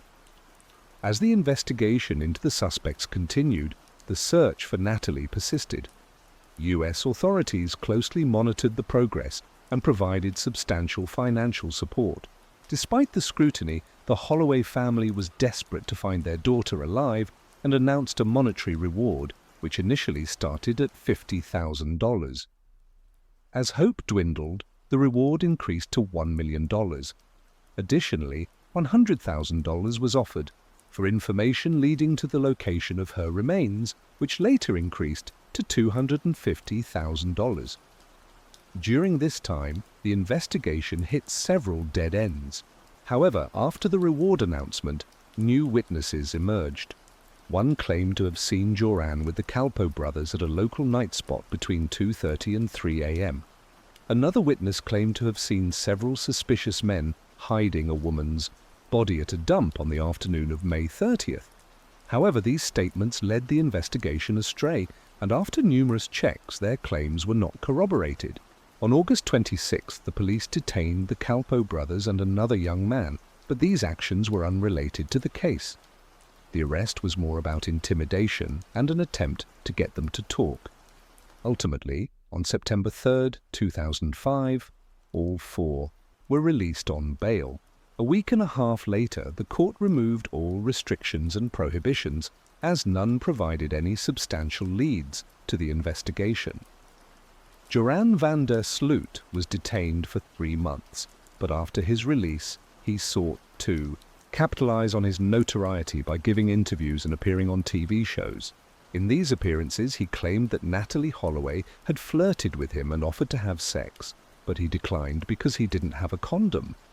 However, during one show, he became aggressive and threw a glass at the interviewer.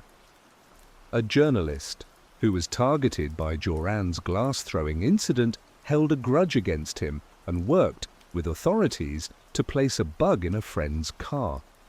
The bug captured Joran confessing to witnessing Natalie's death. He claimed that they had sex on the beach, but afterward she began shaking, lost consciousness, and eventually died.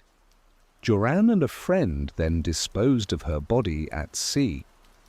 Despite this confession, Joran managed to avoid consequences by denying the statement on another TV show, claiming he had only told his friend what he wanted to hear. In 2007, Joran released a book, The Case of Natalie Holloway, My Own Account of Her Disappearance in Aruba, in which he presented his side of the story and apologized to Natalie's family.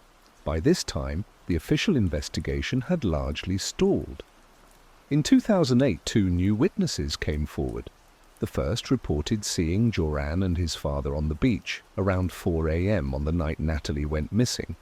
The younger van der Sloot appeared, disheveled, and the witness saw him arguing with his father in a car before they drove away. However, Paulus van der Sloot had an alibi for the night in question. The second witness was Joran's former girlfriend, who recalled that Joran had once made a suspicious comment about being able to dispose of someone's body. However, this was not considered a strong lead, given Joran's history of lying and exaggeration. Joran and the Calpo brothers were detained multiple times but released due to lack of evidence. The Holloway family hired a private investigator, who, along with Natalie's father, conducted their own investigation, interviewing locals and searching the landfill. During this time, they uncovered several oversights by the local police, including failure to interview Natalie's classmates or hotel room neighbors. It was also discovered that someone had used Natalie's hotel key several times on the night of her disappearance, and that her mobile phone and toothbrush had been left behind. A male DNA was found on her toothbrush. The investigation ultimately revealed that the Aruban authorities had been negligent in their handling of the case. Joran's father, Paulus, died of a heart attack in 2010, reportedly due to the stress and shame of his son's actions. After his father's death, Joran attempted to blackmail the Holloway family, offering to reveal the truth for $250,000. The family agreed to meet with him and paid an advance of $25,000. During the meeting, Joran provided yet another version of events, claiming that Natalie had resisted his advances, which enraged him, and that he had pushed her, causing her to hit her head and lose consciousness. He then buried her body in a building foundation. However, the police investigation revealed that Joran's claims were false, as the house he pointed to had long been built, and its foundation was fully set at the time of Natalie's disappearance. Joran fled to Peru with the money, but unfortunately, the consequences did not catch up with him immediately. On June 1, 2010, the body of 21-year-old Stephanie Flores Ramirez was discovered in a hotel room in Lima, Peru. She had been severely beaten, and the cause of her death was determined to be a neck fracture. Surveillance cameras quickly helped identify the criminal, and soon after, Joran was arrested and taken to the police station. He explained that he had met Stephanie at a casino, and after playing poker, they decided to continue their acquaintance in his hotel room. However, when Stephanie accessed his laptop and discovered his connection to Natalie Holloway's death, she became frightened and wanted to leave. Joran realized what had alarmed her, became enraged, and struck her until she died. Joran was captured on his way to Chile and confessed to the crime on the 4th day of his arrest. The news shocked residents in the US, especially as it occurred exactly 5 years after Natalie's disappearance. Elizabeth Twitty expressed her grief, noting that justice had finally been served, albeit at the cost of another life. Joran was sentenced to 28 years in prison on January 11, 2012, for the premeditated crime against Stephanie Flores Ramirez. He was also ordered to pay $75,000 in compensation to the Ramirez family. In 2014, Joran was transferred from Piedras Gordas prison to Chalapalca prison, where he met a Peruvian woman who visited another inmate. In 2010, they got married, but it turned out Joran was using her for his own purposes. He showed no signs of remorse or guilt for his actions.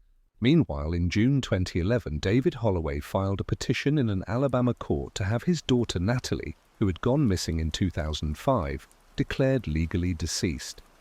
Natalie's mother opposed this, hoping that Joran would confess to the crime and face trial. After a hearing, Judge Alan King ruled in favor of the declaration on January 12, 2012. On June 8, 2023, Joran was extradited to the United States and placed in Hoover City Jail in Alabama. The next day, he was charged with extortion and wire fraud, but he pleaded not guilty. However, on October 18, 2023, he entered a plea agreement admitting to murdering Natalie Holloway. He confessed to fatally bludgeoning her with a cinder block on May 30, 2005, and disposing of her body in the ocean for sharks to consume. Unfortunately, the confession made as part of the plea deal could not be used in court. Joran was sentenced to 20 years, which would run concurrently with his prison term in Peru. Natalie Holloway's disappearance remains one of the most notorious missing person cases in the US, and it is still an open case in Aruba. A series of cover-ups, corrupt deals, and bureaucratic delays effectively allowed the murder of an innocent young woman to go unpunished despite global attention to the investigation. Hello friends, welcome to our channel. Today we're going to take a look at another horrible case with you, the case of Sierra Join. Sierra Join was a bright and cheerful young woman who spread joy and laughter wherever she went. Her adventurous nature and ability to find humor in any situation made her a delight to be around, even when she made mistakes. As she entered high school, Sierra's confidence and enthusiasm only grew. She fearlessly tried out new experiences, including volleyball, and showed remarkable poise both on and off the court. After returning from a family vacation on July 19, 2016, Sierra was excited to start the new semester at the University of Toledo, where she had plans to study abroad. She had recently bought a new bike and was eager to take it for a spin. Her mom wanted to discuss her study abroad plans with her, but Sierra decided to visit her boyfriend Josh's house, which was 12 miles away beforehand. Sierra left her house in high spirits, wearing shorts and a tank top, and promised her mum she would be back by 10:05 p.m. However, when Josh tried to reach her later, her phone went straight to voicemail. Alarmed, Josh called Sierra's mum, who immediately sensed that something was wrong. Sierra's family, including her aunt and Josh, mounted a search effort to locate her after she went missing. They thoroughly searched the neighborhood, suspecting she might have been involved in an accident. Despite their efforts, they didn't find any clues or signs of Sierra's whereabouts. As time passed, Sierra's family became increasingly worried. Her mum eventually contacted the police, who arrived about an hour later. A concerned neighbor informed the family that County Road 6 was blocked off, and they rushed to the scene. There, they found a chaotic atmosphere and officers who wouldn't allow them to pass. The officers weren't able to provide any information, leaving Sierra's family in a state of panic. In desperation, they decided to seek help from the FBI. As the night wore on, Sierra's family was left to wonder what had happened to their daughter, unable to rest due to their growing concern. The next day, Sierra's mum and aunt started searching for her by calling hospitals, looking for any unidentified females. Although they didn't find anything, they got a promising lead from Detroit, Michigan. A young woman who looked a lot like Sierra was in the hospital after escaping from a moving vehicle with serious injuries. To confirm her identity, a nurse asked Sierra's family to describe any distinctive marks on her body. Sierra's mum mentioned a scar on her calf and her pierced belly button. The woman in the hospital seemed to match Sierra's description, giving the family hope that they had finally found her. However, their hopes were soon dashed when they discovered that the woman in the hospital was not Sierra after all. The family was devastated to learn that the person found wasn't Sierra, as they had pinned their hopes on it being her. Later that morning, police officers came to Sierra's house to update them on the previous night's events. One of the officers had discovered a disturbed cornfield near the area while parking his car. He noticed signs of a struggle inside the cornfield and found a motorcycle track. To avoid contaminating potential evidence, he retreated without touching anything. As he retreated, he caught a glimpse of something shiny that turned out to be Sierra's purple bike. Further investigation revealed several items at the scene, including male and female sunglasses, a bloody sock, and a screwdriver. Based on these findings, the police believed that Sierra had likely been abducted from that location. Detectives investigating Sierra's disappearance interviewed her friends and family to learn more about her boyfriend, Josh. They found out that Sierra and Josh had been close friends since childhood, starting from when they were just 7 years old. As they grew older, their friendship turned into a romantic relationship in their first year of high school, and they became known for being a happy and adventurous couple. Skiing was one of their shared hobbies, and they would often go skiing together.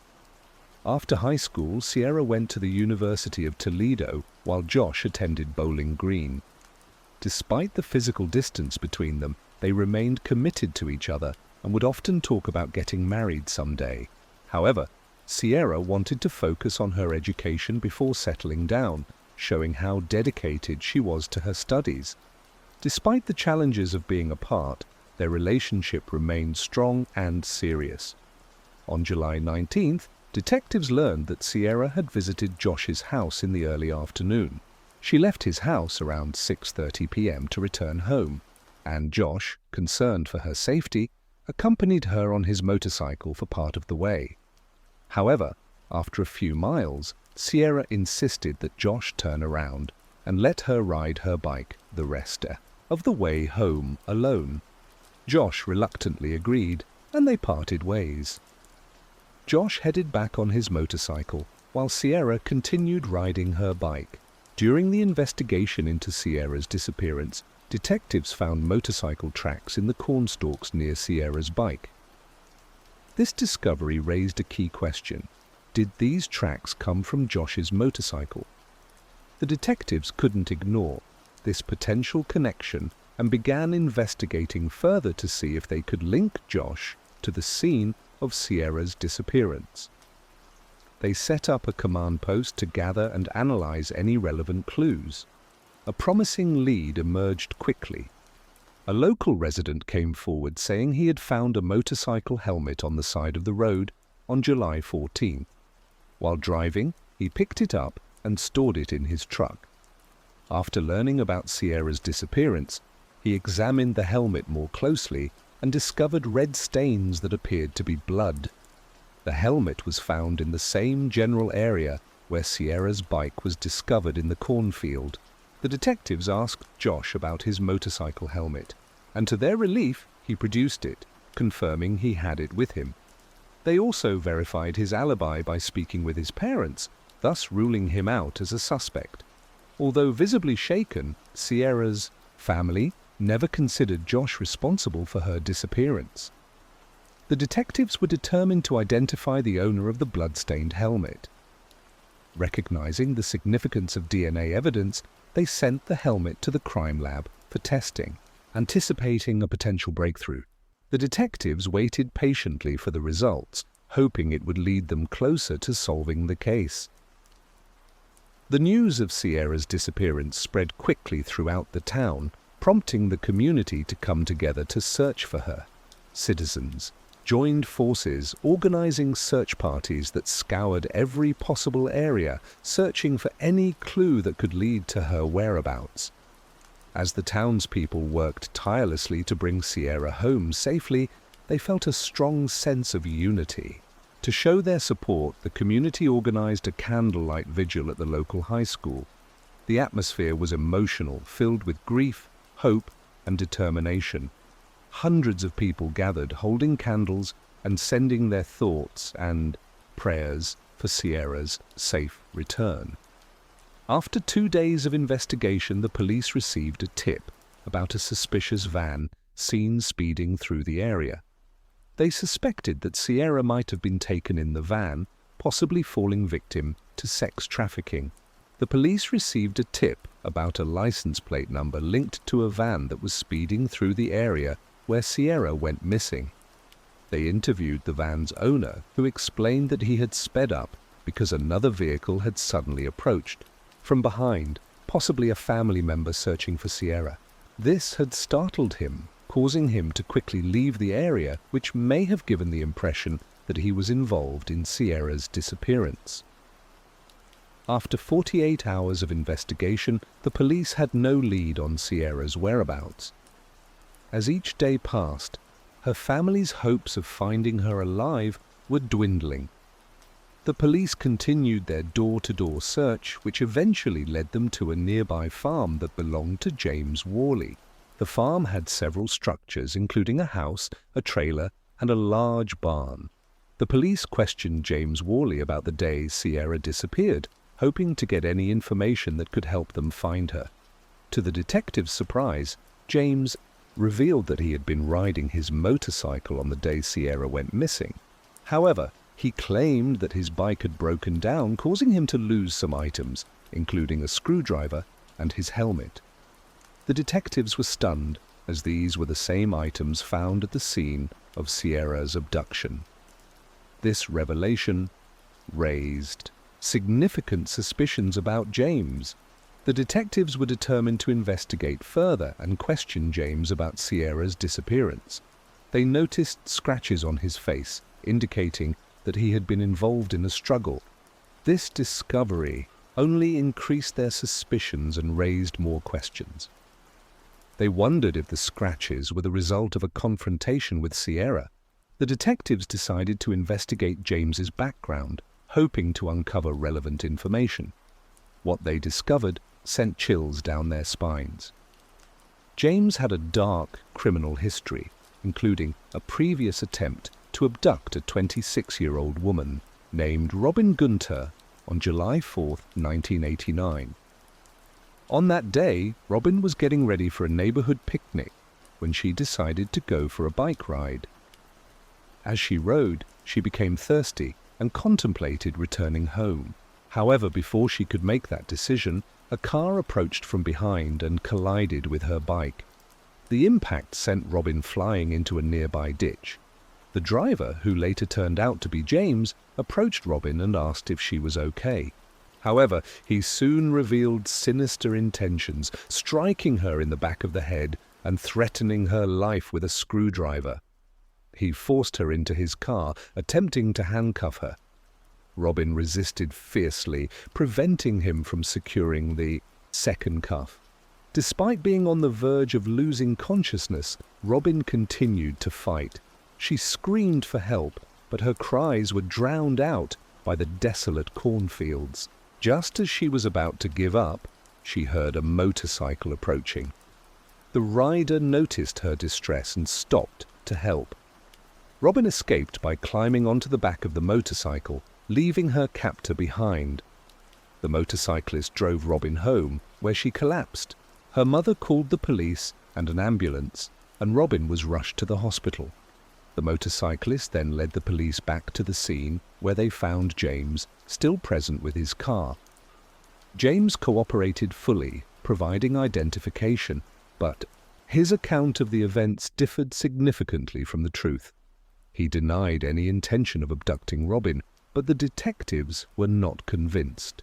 James Worley claimed that he had to restrain Robin with handcuffs after a bike accident to prevent her from harming herself, not to harm her.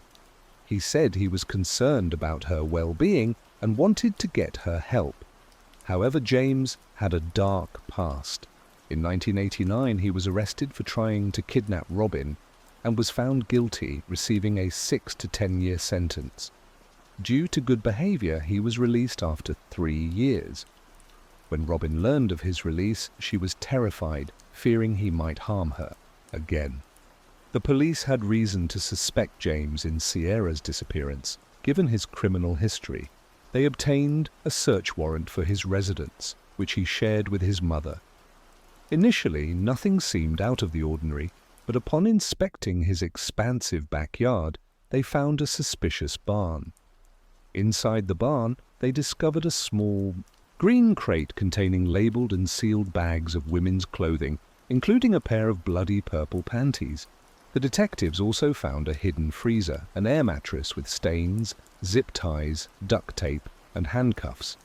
James claimed the items were for a pawn business, but the evidence suggested otherwise. The police collected all the items for DNA testing, and the evidence led to James's arrest for Sierra's murder. The investigation continued, with the police searching every inch of James's property, including a pond, which they drained to search for evidence. The question on everyone's mind was, where was Sierra's body? The detectives expanded their investigation to the attics, front insulation, and neighboring properties, recognizing that evidence might have been dispersed beyond James's property. They thoroughly explored all leads. A farmer reported a suspicious area in his field where corn seemed matted down, with a nearby mound of dirt that resembled a potential grave. The farmer's concerns were heightened due to the ongoing search for Sierra, so he quickly contacted the police. The police responded promptly, noticing a fresh pile of dirt that fueled their suspicions. They carefully processed the area, avoiding potential evidence disturbance. Despite their thorough search, no clues were found regarding Sierra's whereabouts. The detectives then searched adjacent farms using drones and helicopters to cover more ground. They soon discovered a mound of dirt with freshly matted corn, with trained dogs indicating a potential crime scene. As they dug, they made a grim discovery. Human remains, later confirmed to be Sierra's body. Tragically, her hands were bound behind her back, and her feet were tied to handcuffs. An object was lodged in her mouth, restricting her airway, which ultimately led to her death. The devastating news was delivered to the Sierra family that night. The family was overwhelmed with grief, and their sorrow was palpable. 1 month after the abduction and murder, James Worley was indicted on 19 counts, including kidnapping and aggravated murder. 2 years later, Worley stood trial, pleading not guilty. Despite overwhelming evidence, the state presented a terrifying story over 8 intense days, and the jury deliberated for 6 hours before finding Worley guilty on all counts related to Sierra's murder. The sentence imposed was death. Welcome back, detectives. Let's dive into another horrible case, the case of Hashem. The Hashem family moved to the UK from Lebanon in November 2011, seeking a safer and more promising future. R's father, Ismail, wanted his children to have a good education and become valuable members of society. He applied for asylum for himself and his family, and after receiving a residence permit, they settled in Blackburn. R was a driven and ambitious young woman with big plans for her life. She was a law student at Salford University. Tragically, her parents' hopes for a better life were shattered when R was killed in a senseless act of violence on May 17th. 2020, R left her house to go to a nearby supermarket at around p.m. However, she never returned home. About an hour later, R's father went out to look for her. R's mother searched online and discovered the news that a woman had been shot in their neighborhood. Soon after, R's parents received the devastating news that their daughter had been killed in the shooting. R was walking on King Street when a car drove by with multiple occupants.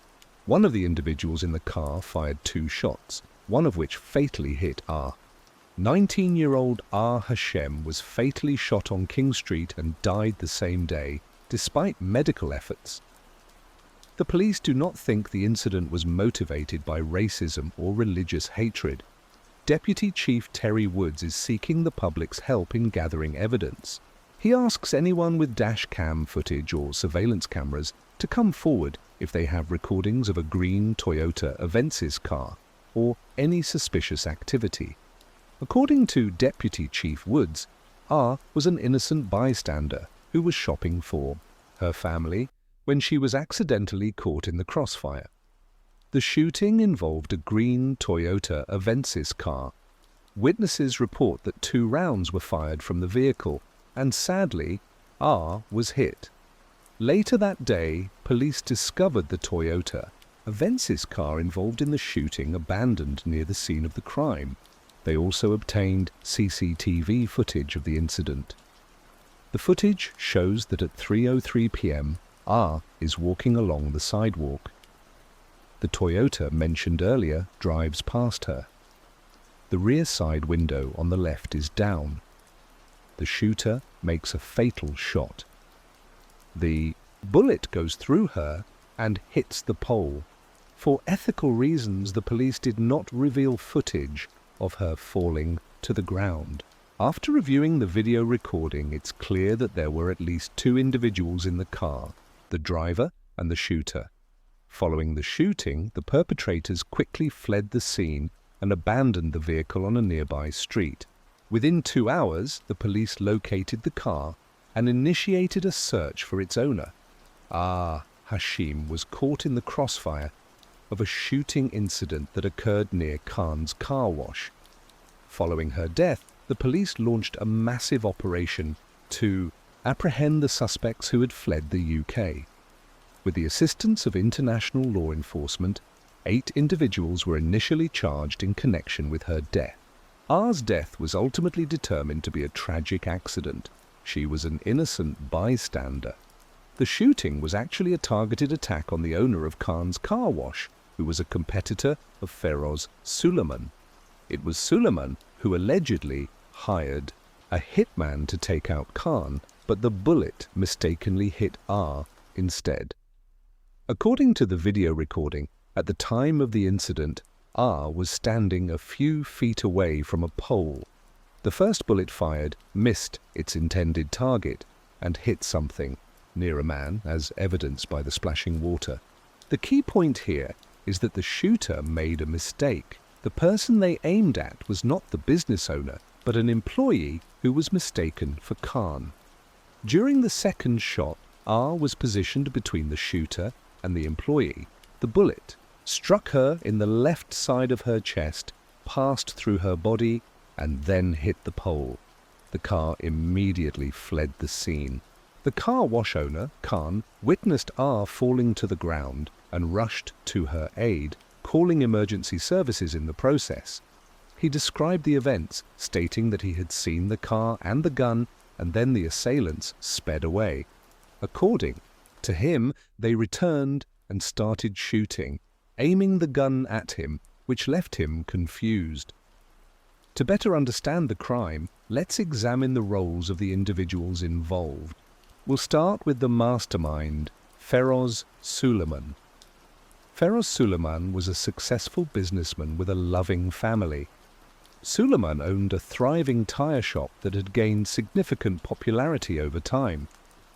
The business provided him with a substantial income, enabling him and his family to live a comfortable life.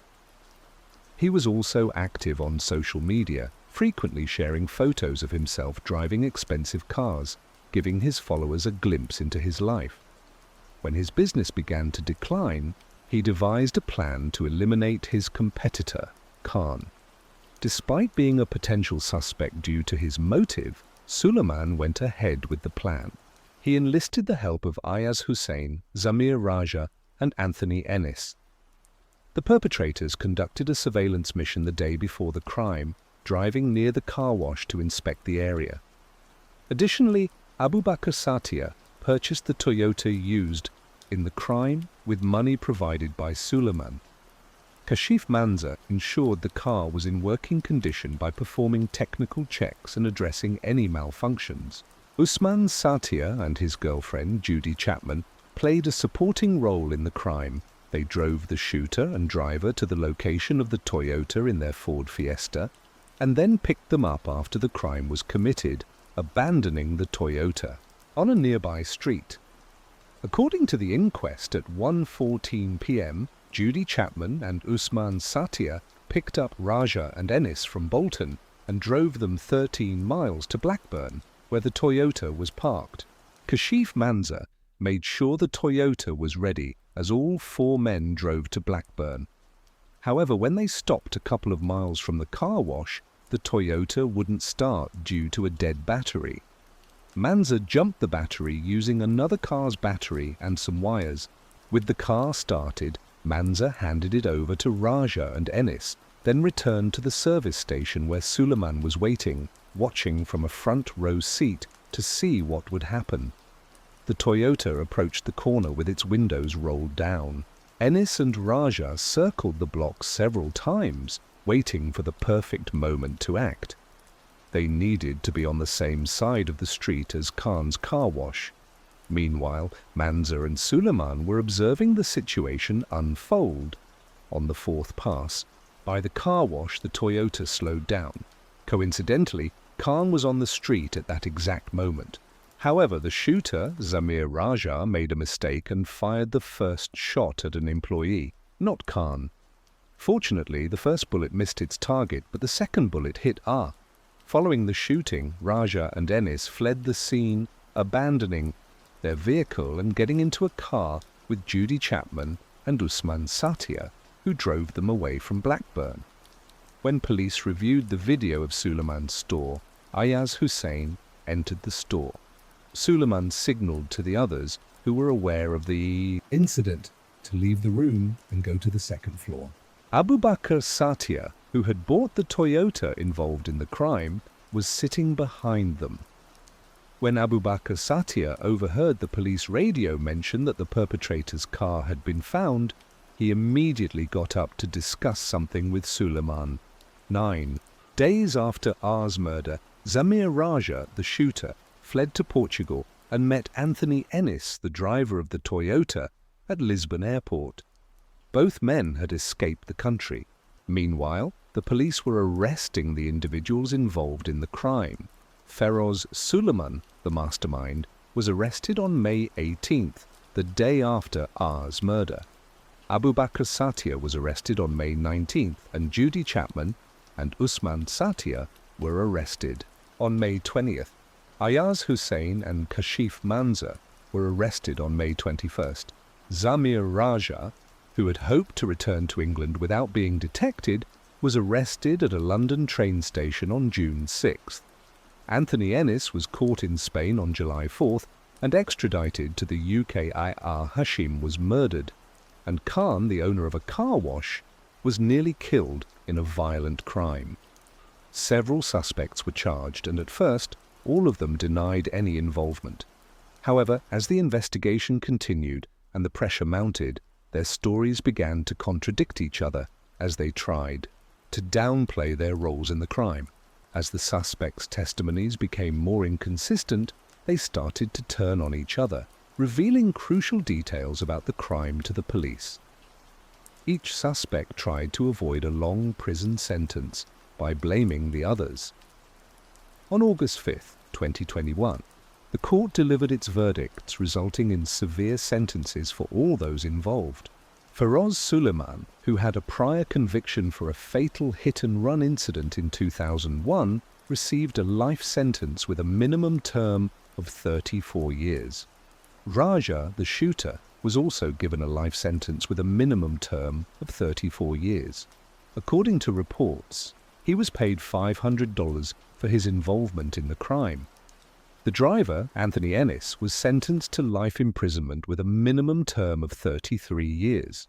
Ayaz Hussain, who orchestrated the crime, received a life sentence with a minimum term of 32 years. Abu Bakr Satia, who bought the getaway car, will serve at least 28 years. Usman Satya, who arranged for the shooter and driver to be transported, will also serve at least 28 years, and Kashif Manza, who made sure the car was working on the day of the crime, will serve at least 27 years. The judge was critical of the defendants, stating that they showed no regret for their actions after the shooting. Instead of taking responsibility, they tried to deceive and manipulate their way out of trouble. When that failed, they turned on each other in an attempt to save themselves. Judy Chapman was found guilty in October 2021 of involuntary deprivation of life.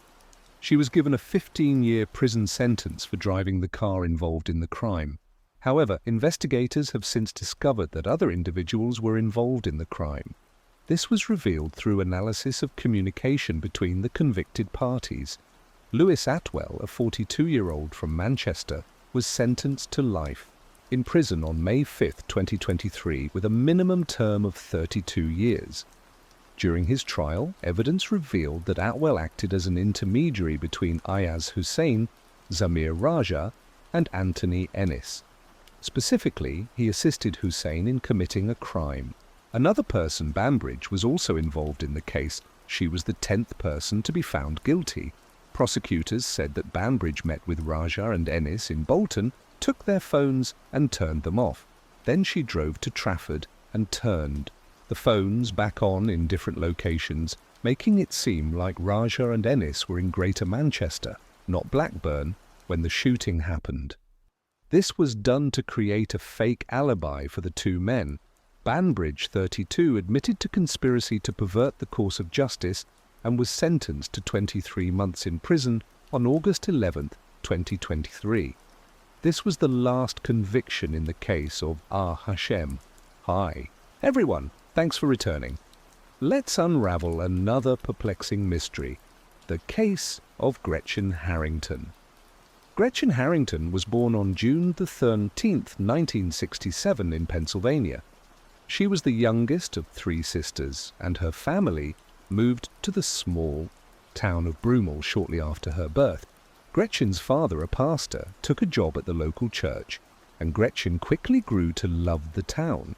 She spent much of her free time outdoors with her sisters and friends. Broomall was a safe community where parents felt comfortable letting their children play outside until dark.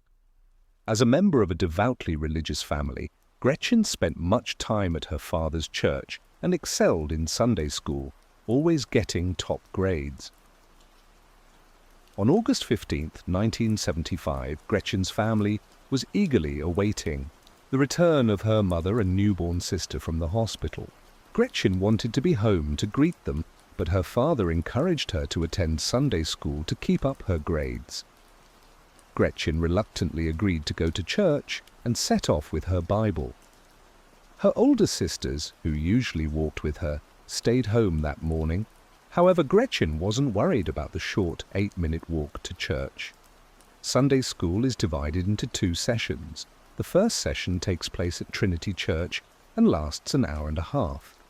After that, some of the children go to Father Gretchen's church, but when the children arrived at the second church at 11:30 a.m., Gretchen's father noticed that his daughter was not there. He assumed she might be at the first church, so he called to check. The pastor's wife answered, informing him that Gretchen was not there. She then told her husband David, who was a Sunday school teacher. He was surprised by the news, since Gretchen had not attended his class that morning. Gretchen's father became worried when he couldn't find her. He asked David to contact the police and started searching the area between the churches and nearby streets, but she was nowhere to be found. He also reached out to the parents of her friends, but they were either at church or home.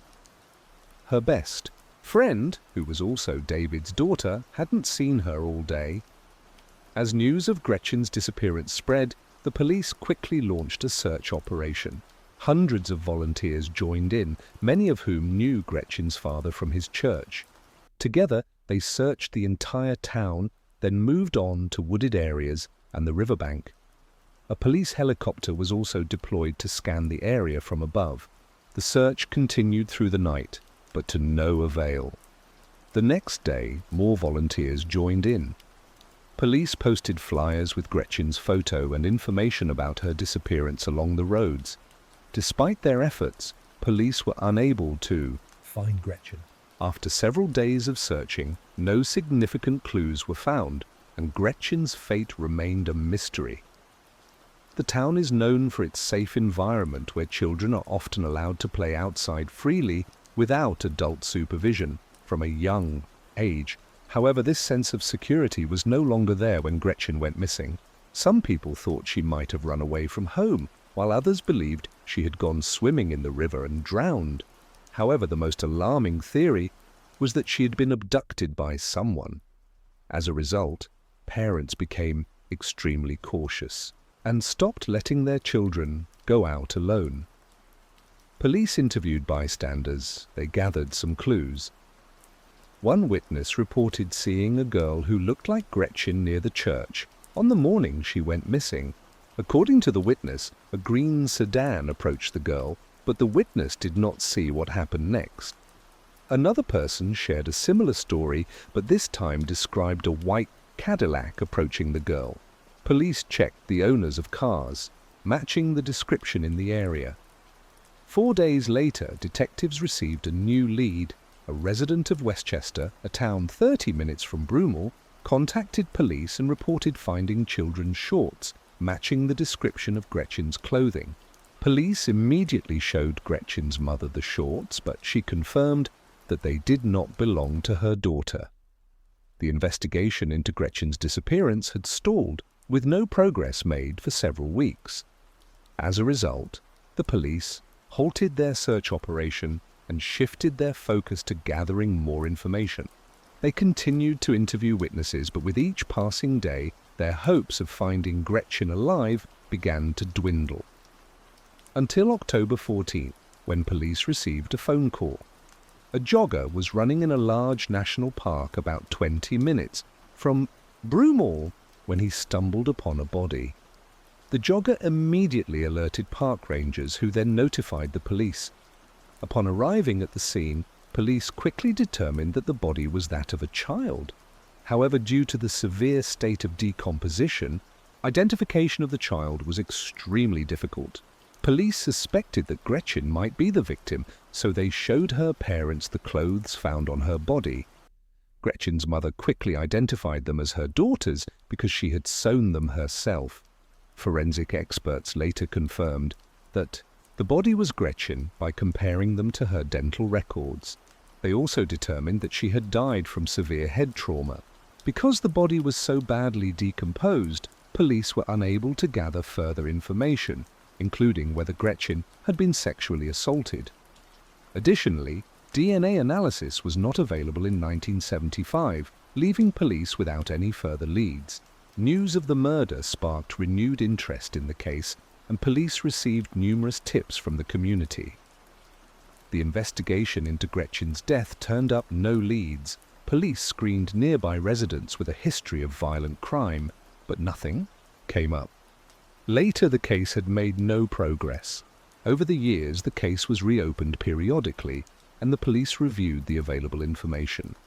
However, each time the investigation yielded no new evidence. Even applying DNA analysis was of no help in this case, as no foreign DNA was found on Gretchen's body or clothing. The case of Gretchen's murder went unsolved for decades, occasionally resurfacing in newspapers and on television. However, it wasn't until recent years that the case regained widespread public attention. 2 local journalists, Joanna and Mike, decided to write a book about the crime, dedicating several years to gathering information.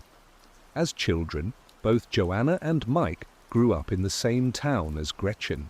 Joanna, who was only 9 years old when the crime occurred, said the town had changed forever, and children were no longer allowed to roam freely or leave home unsupervised.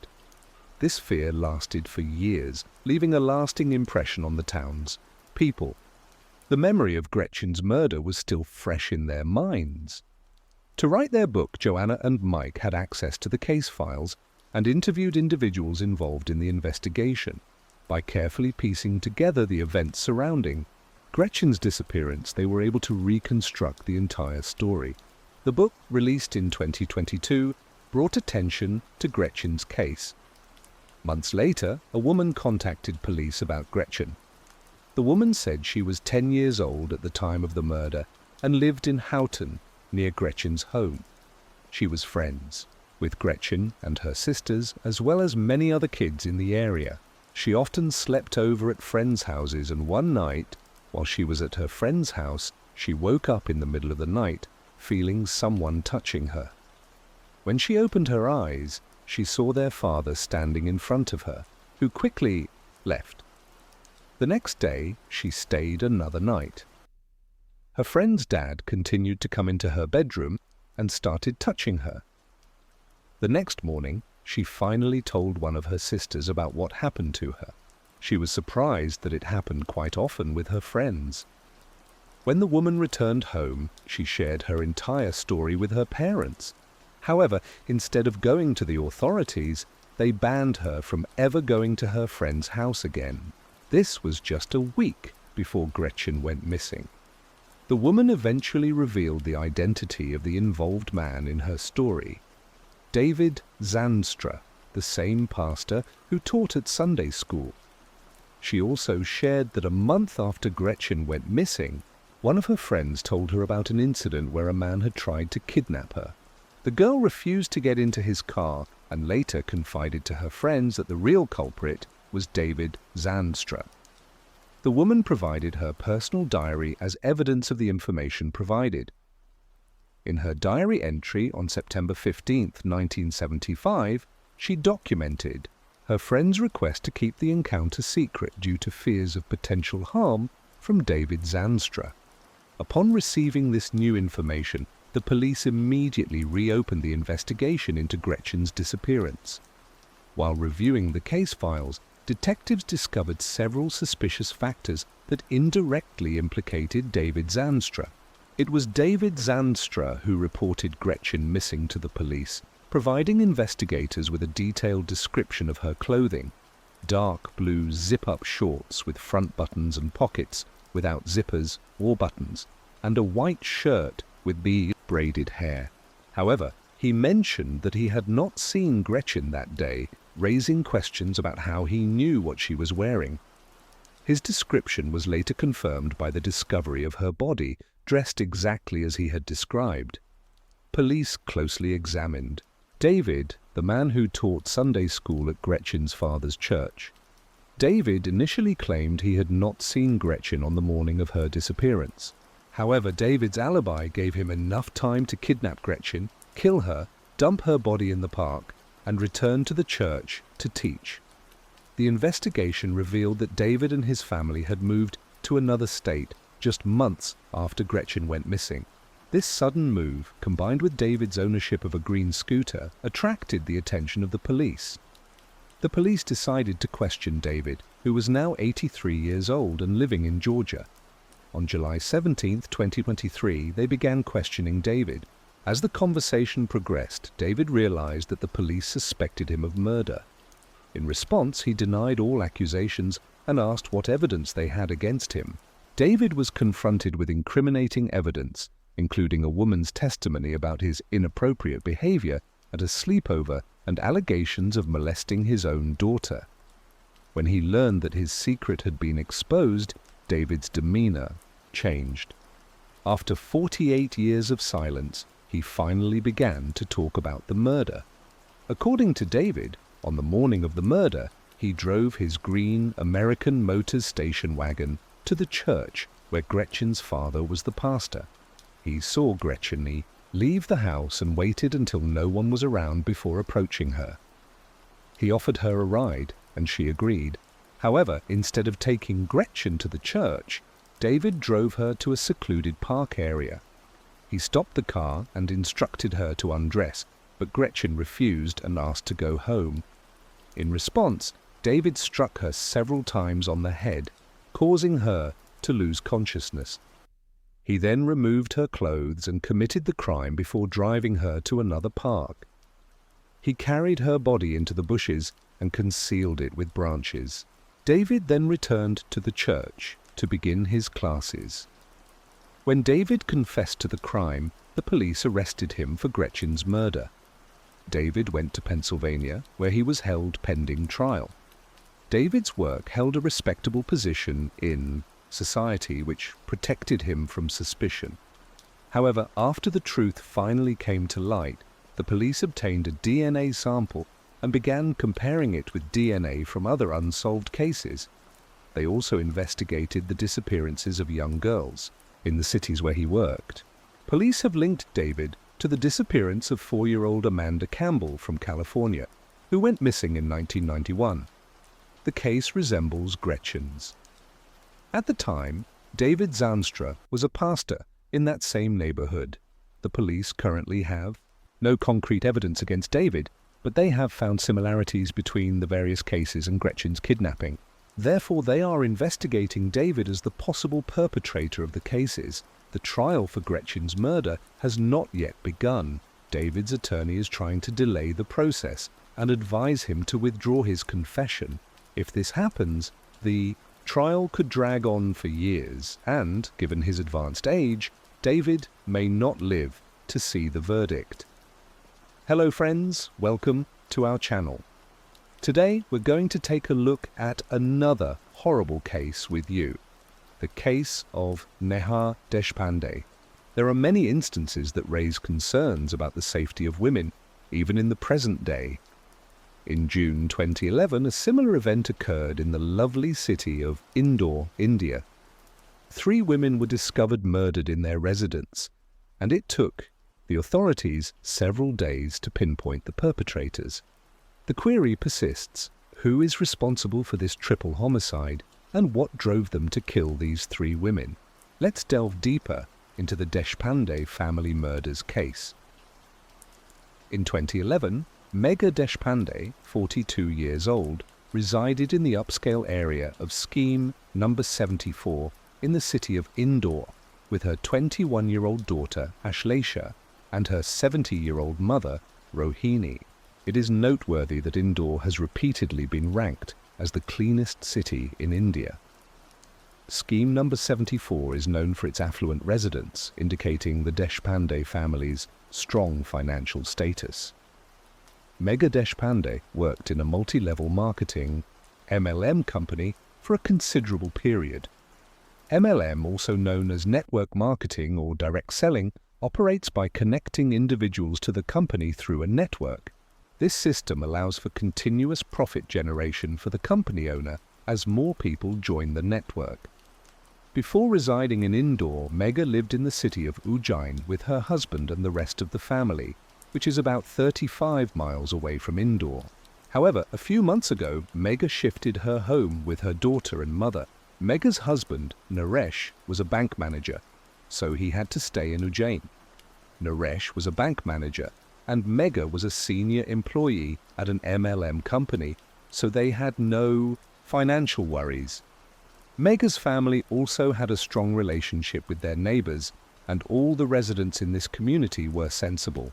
So far, there had been no crimes that could cause fear among the people. But something happened in this area on June 13, 2011, which shook the entire city of Indore. During that time, nobody had left Megha's house until noon, and no one's voice was heard. However, suddenly, one of Megha Deshpande's neighbors walked by her house and noticed something very unusual. There were footprints with blood stains around Megha's house. This sight alarmed her, prompting her to quickly call the authorities to investigate Megha's house. After that, the neighbor also knocked on the door several times, but there was no response from inside.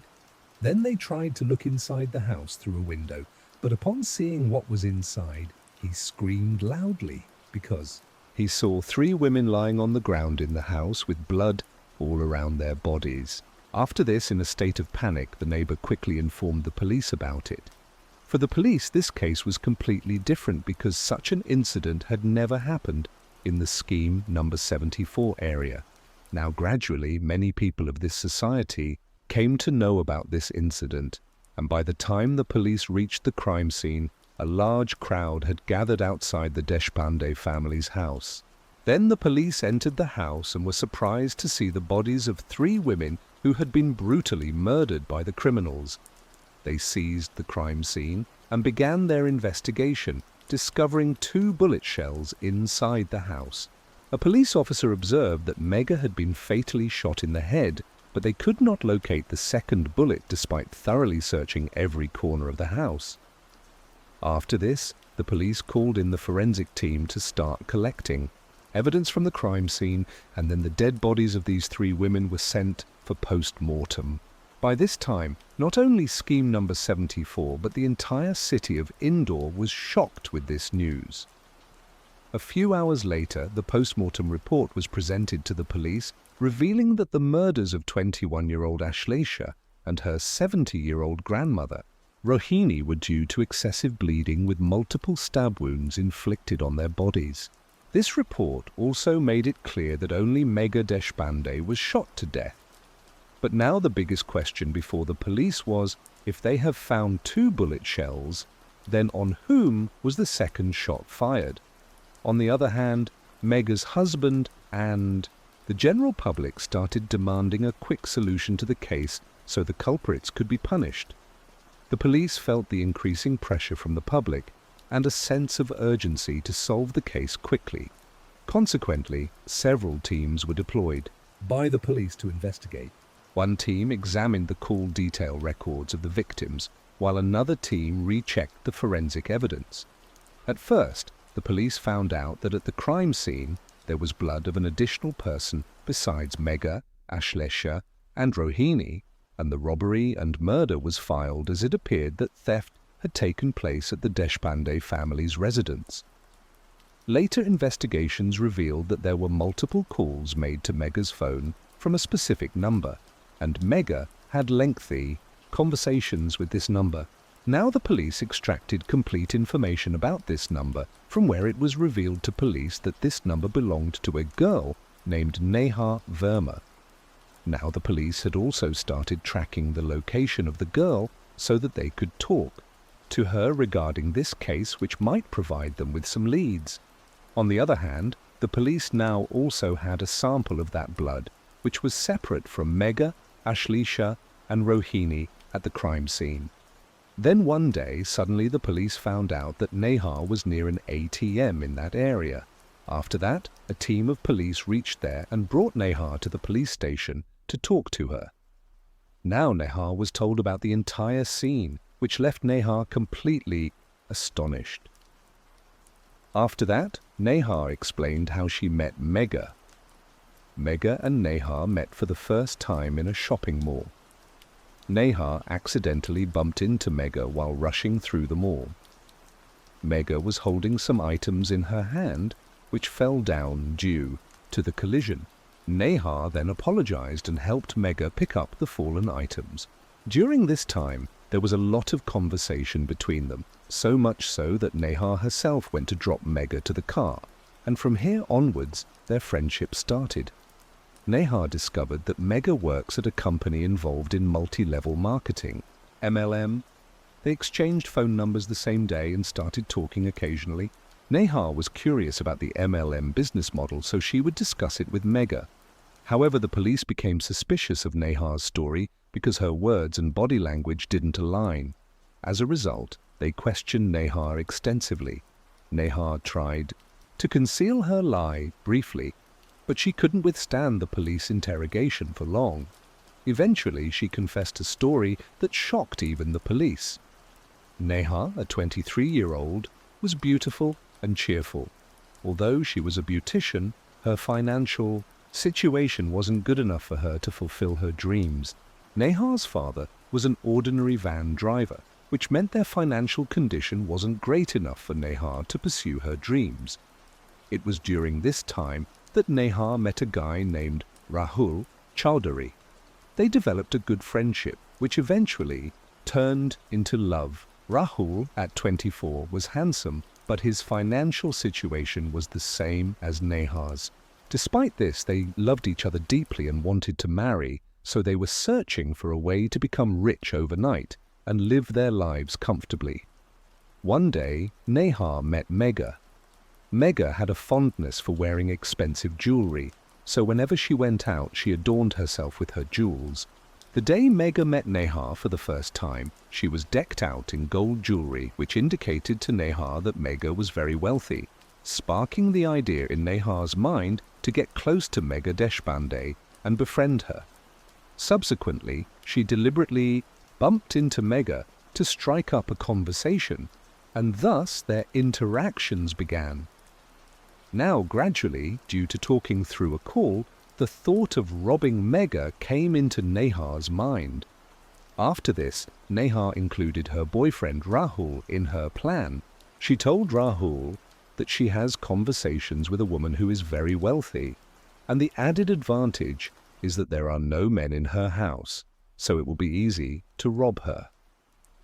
Hearing this idea, Rahul also became happy because by doing this, both of their financial situations would improve, and then they could live comfortably after getting married. From that day on, Rahul began to plan the murders of these three women. He believed that if he successfully killed them without anyone finding out, there would be no one to report them. With a complete plan in place, Rahul only needed a gun to carry out the deed. His friend Manoj, who was close to both Rahul and Nehar, provided him with one, as he also had a gun. With the means to execute his plan, Rahul started searching for the right day to make his move against Mega and her family. On June 13, 2011, Nehar contacted Mega to join her MLM scheme. Mega was pleased to have Nehar on board. Unbeknownst to Mega, this day would bring unforeseen tragedy. Nehar arrived at Mega's house early the next morning. Mega asked Nehar to fill out a form for the company, but Nehar was unsure about the required information. She requested help from her friend, and Mega approved. Nehar then contacted her boyfriend Rahul. Now, according to the plan, Rahul and Manoj were waiting for Nehar's call, and then shortly after that, Rahul and Manoj went to Mega's house.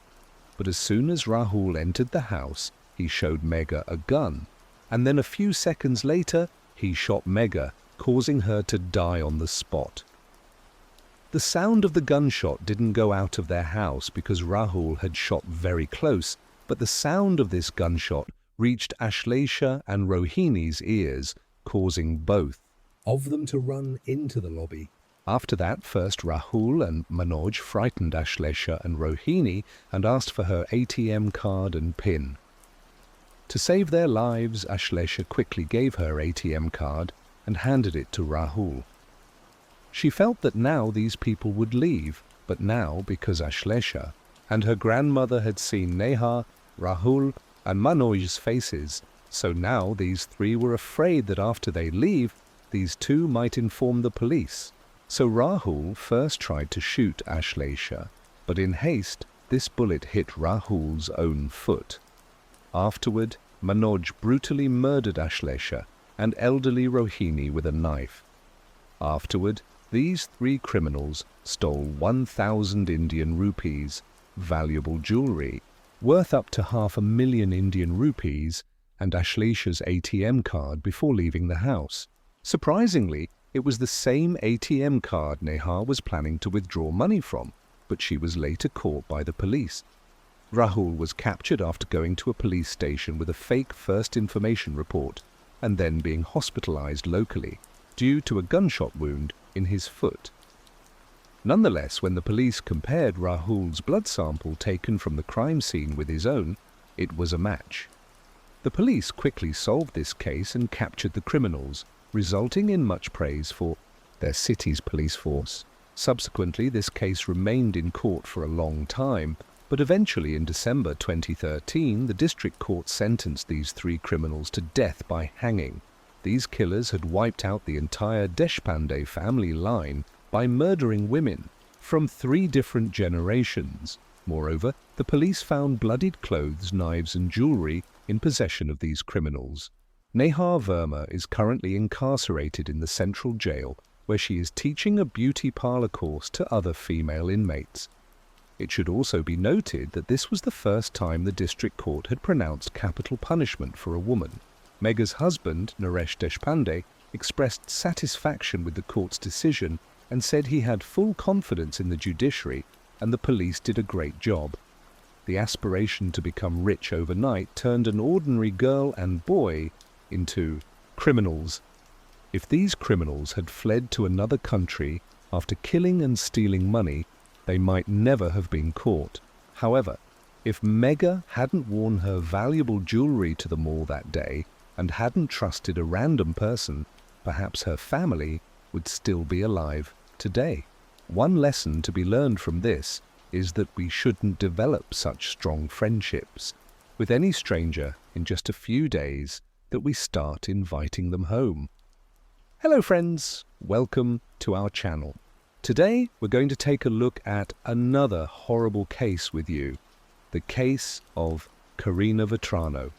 The story of Karina Vetrano is both horrifying and baffling. Firstly, nothing seemed amiss on the day of the fateful event. The attack occurred in broad daylight in a fairly populated area. Secondly, her death has critical aspects to it.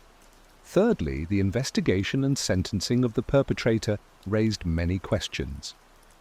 On Tuesday, August 2nd, 2016, Karina arranged to meet her father after work to spend time together. Since Ms. Vetrano had moved away, family gatherings had become rare because everyone was busy with their own matters. In addition to her commitments, she was balancing 2 jobs. Philip picked up his daughter and took her home. There, the family shared their impressions of the past week. When Karina was about to leave, she asked if her father wanted to go jogging with her, as they often did, covering several miles together. Her father replied that he couldn't this time due to severe back pain that nothing seemed to alleviate. Perhaps he needed a new prescription, or maybe it was just the change in weather. Mr. Vetrano offered to call a cab for Karina due to his discomfort and inability to join her run. However, the weather was beautiful, the heat had abated, and there was a fresh scent in the air. Hence, Karina declined his offer. She was training for the upcoming marathon. The young woman had recently broken up with her boyfriend and wanted to distract herself. A jog would clearly do her good. That evening was the last time her parents saw their youngest daughter. At 5:45 p.m., she left the house for a jog. Her first stop was Spring Creek Park, a cozy and tranquil place buried in greenery, a true paradise amongst the city's infrastructure. However, only part of the park was available for walking. The rest was covered with thickets and swamps. Mr. Vetrano asked his daughter to stick to her usual route and stay away from unfamiliar paths and people. Unfortunately, Karina ignored his advice. In search of solitude, she decided to go to a grassy, deserted place. Karina's thoughts were abruptly interrupted. She felt a sharp pain in the back of her head and fell down. This rash decision cost the young woman her life. A frightening uncertainty entered the Vetrano home. It had been 2 hours since they had said goodbye to their youngest daughter. She should have been home by now, or at least answering the calls of her parents, who were frantically trying to reach her, and she had promised to keep her cell phone with herself. The anxiety was growing. Her father sensed that something was wrong and decided to seek help from his neighbor, the chief of the New York City Police Department. They were on good terms, and the high-ranking official knew that Philip would not make a fuss over nothing. After that, Karina Vetrano was reported missing. Police began searching for the young woman, combing the park area and surrounding streets. As a result, experienced canine units were brought in, since it is known the first 24 hours after the disappearance of a person are crucial. Law enforcement utilized all available resources before nightfall. At the same time, Mr. Vetrano, along with a group of volunteers, searched for his daughter on his own. He scoured the park from end to end, combing paths and wading through tall grass. all while making phone calls. As dusk fell, he noticed a light in the grass. As he approached, he recognized Karina's phone. Maybe she lost it and just didn't let them know. Philip approached, headed toward police officers, deciding to continue picking his way through the thicket.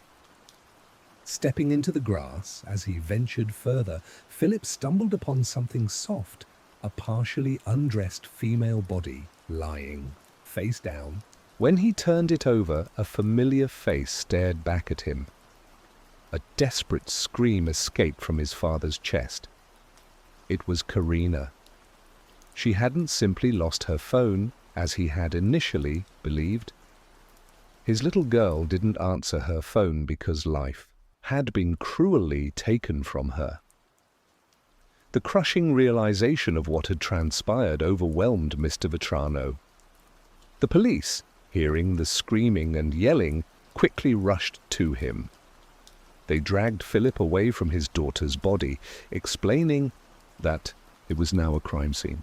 They emphasized that anything in the vicinity could be considered evidence and implored him not to touch anything to prevent tampering.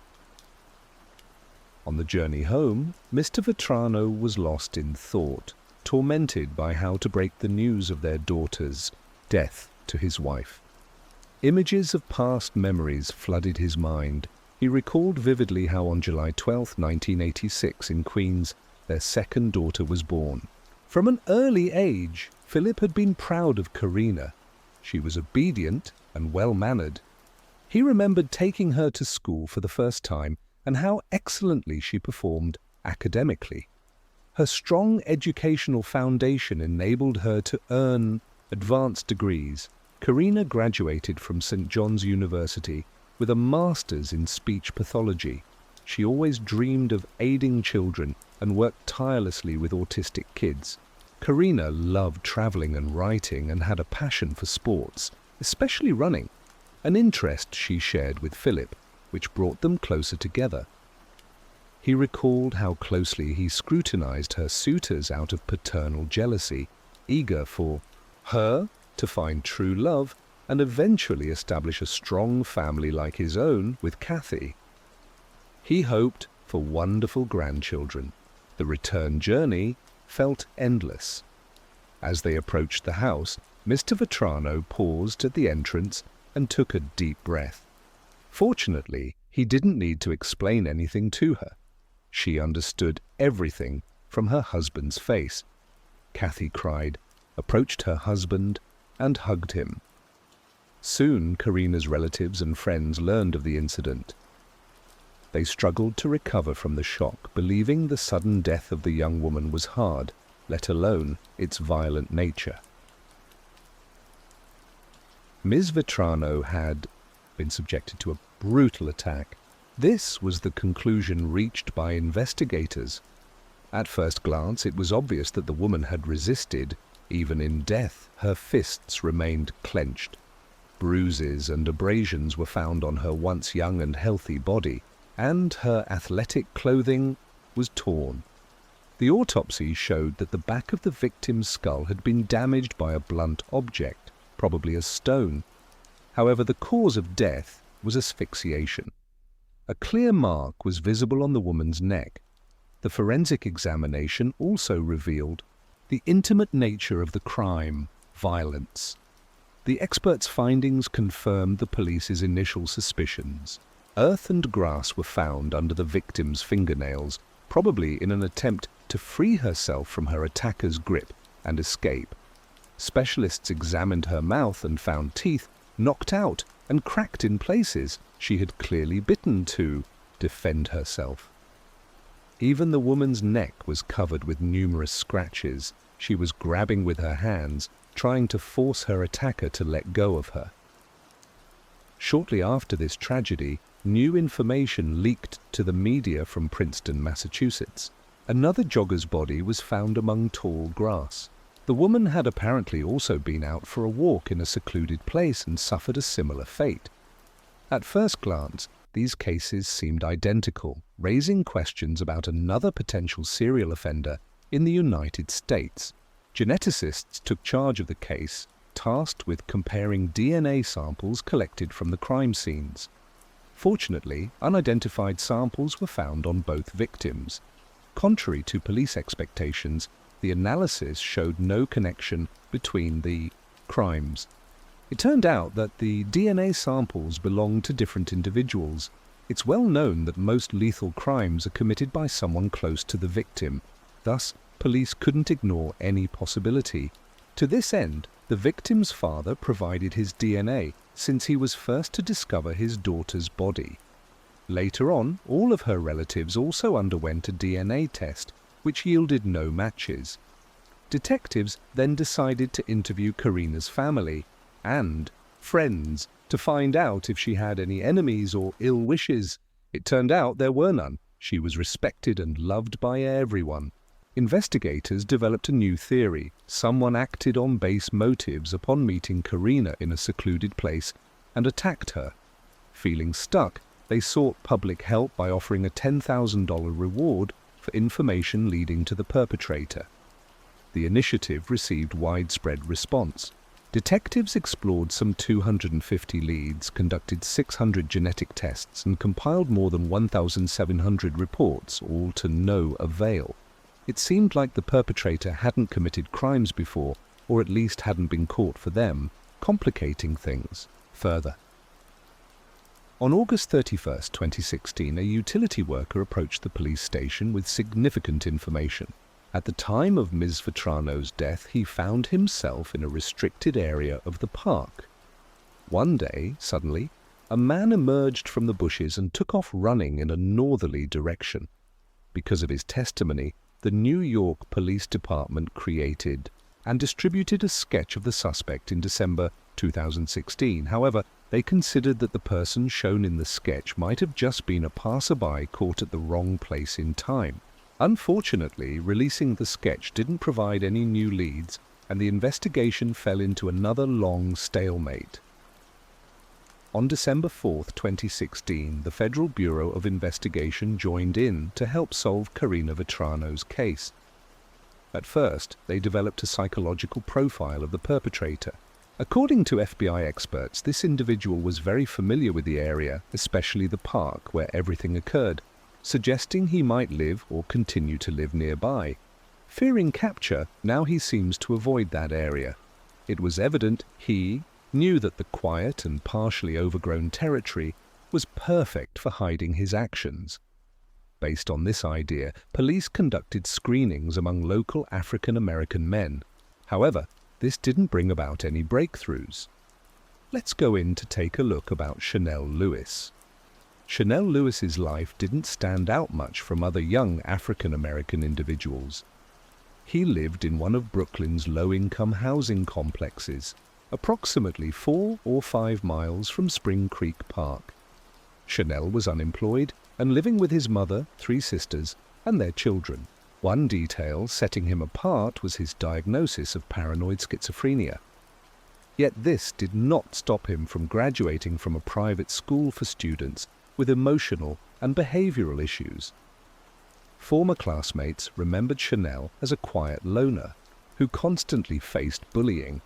One shared that even girls intimidated and punched him. He had no friends. Another peer noted that while Lewis sometimes fought back, he wasn't effective at it and often got ridiculed for his clothing and appearance. Chanel always wore a hoodie and would smirk and walk away when things got tough, earning him the unfortunate nickname African Lizard. 17-year-old Danielle Munez, a fellow student, described Chanel as a bright student with good grades.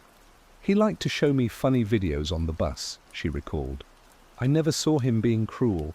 Some sources reported that the young man once claimed he wanted to harm all the girls during his time in middle school, even posing the question, what happens if I bring a knife to school? Dr. Edward Dana, the executive director of the school, to which Chanel was transferred, commented on this. We received no reports of threats in middle school. During his time at our school, he had no disciplinary sanctions.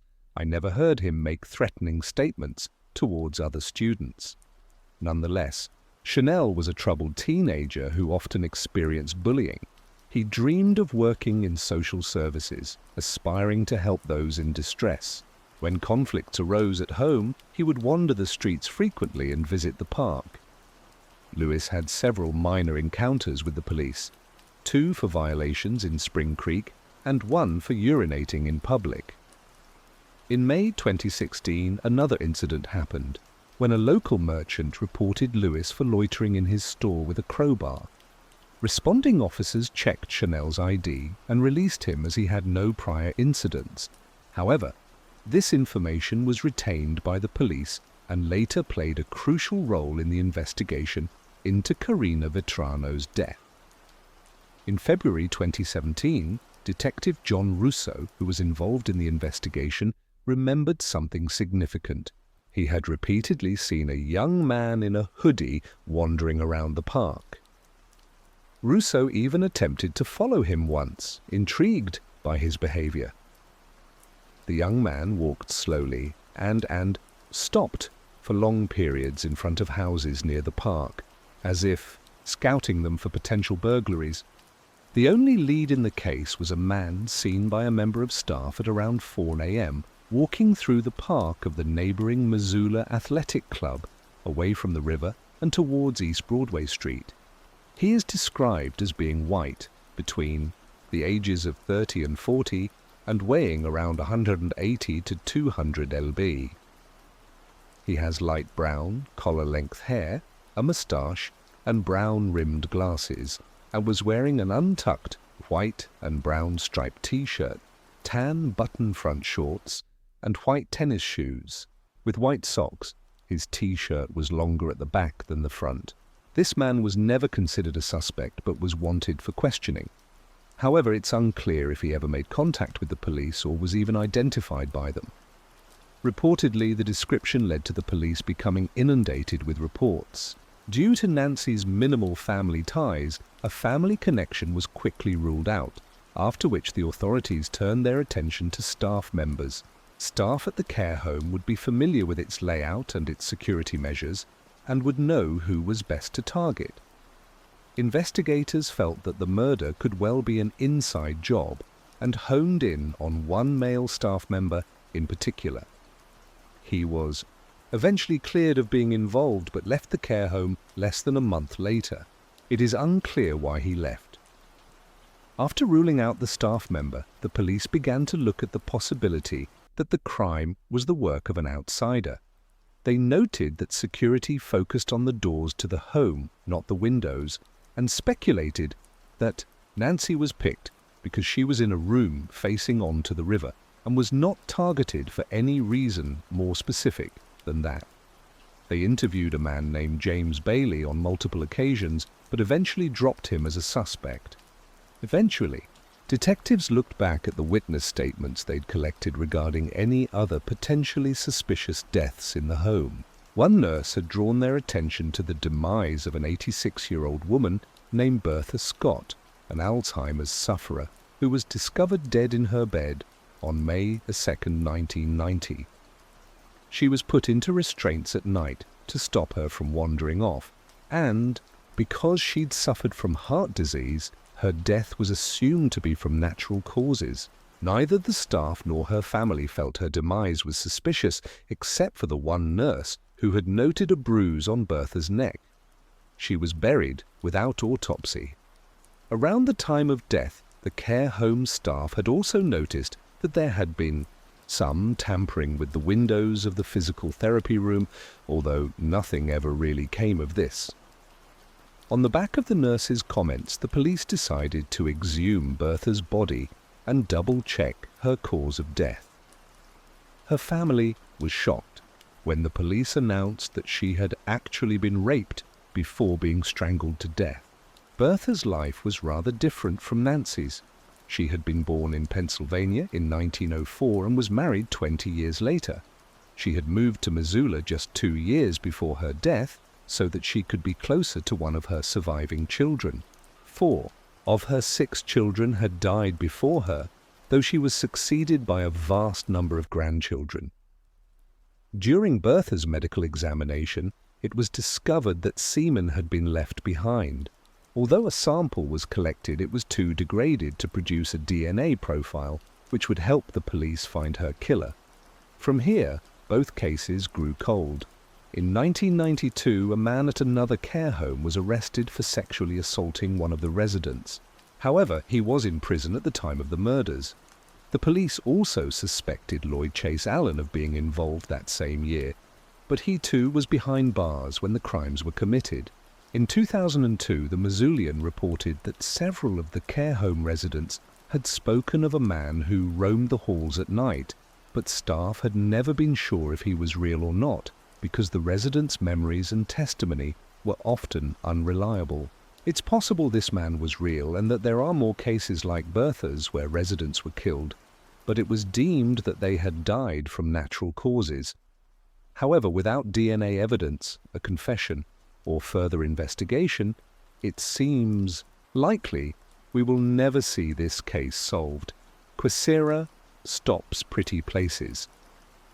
Born on August 14, 2001, Quisera Stops Pretty Places and her large family were members of various Native American reservations in Montana, including the Crow and Northern Cheyenne nations. An extremely athletic individual, Quisera was fond of basketball, football, running cross-country, and wrestling. In her teen years, she had performed in several plays at Hardin High School and participated in the school's choir. She had a big heart and was described as compassionate and loving by all those who knew her. She could often be found tending to stray animals in her spare time.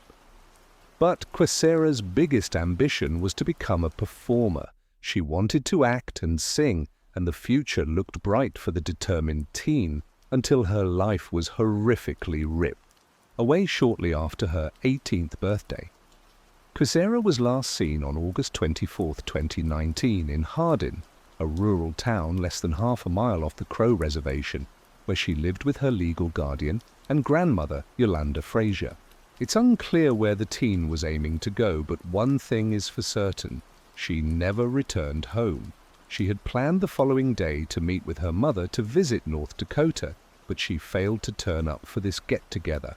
Her family quickly noticed that their texts were going unanswered, their phone calls simply rang and rang, and that Quisera was not active on social media, which was perhaps the most telling clue of all that something was wrong. Later that day, Quisera's aunt, Priscilla Bolo, went to report her niece missing to the Bighorn County Sheriff's Office, but was told there was a mandatory waiting period before the report could be filed. This was later proven to be a lie. In Montana, anyone under the age of 21 is considered a minor, and an Amber Alert should have been issued instead.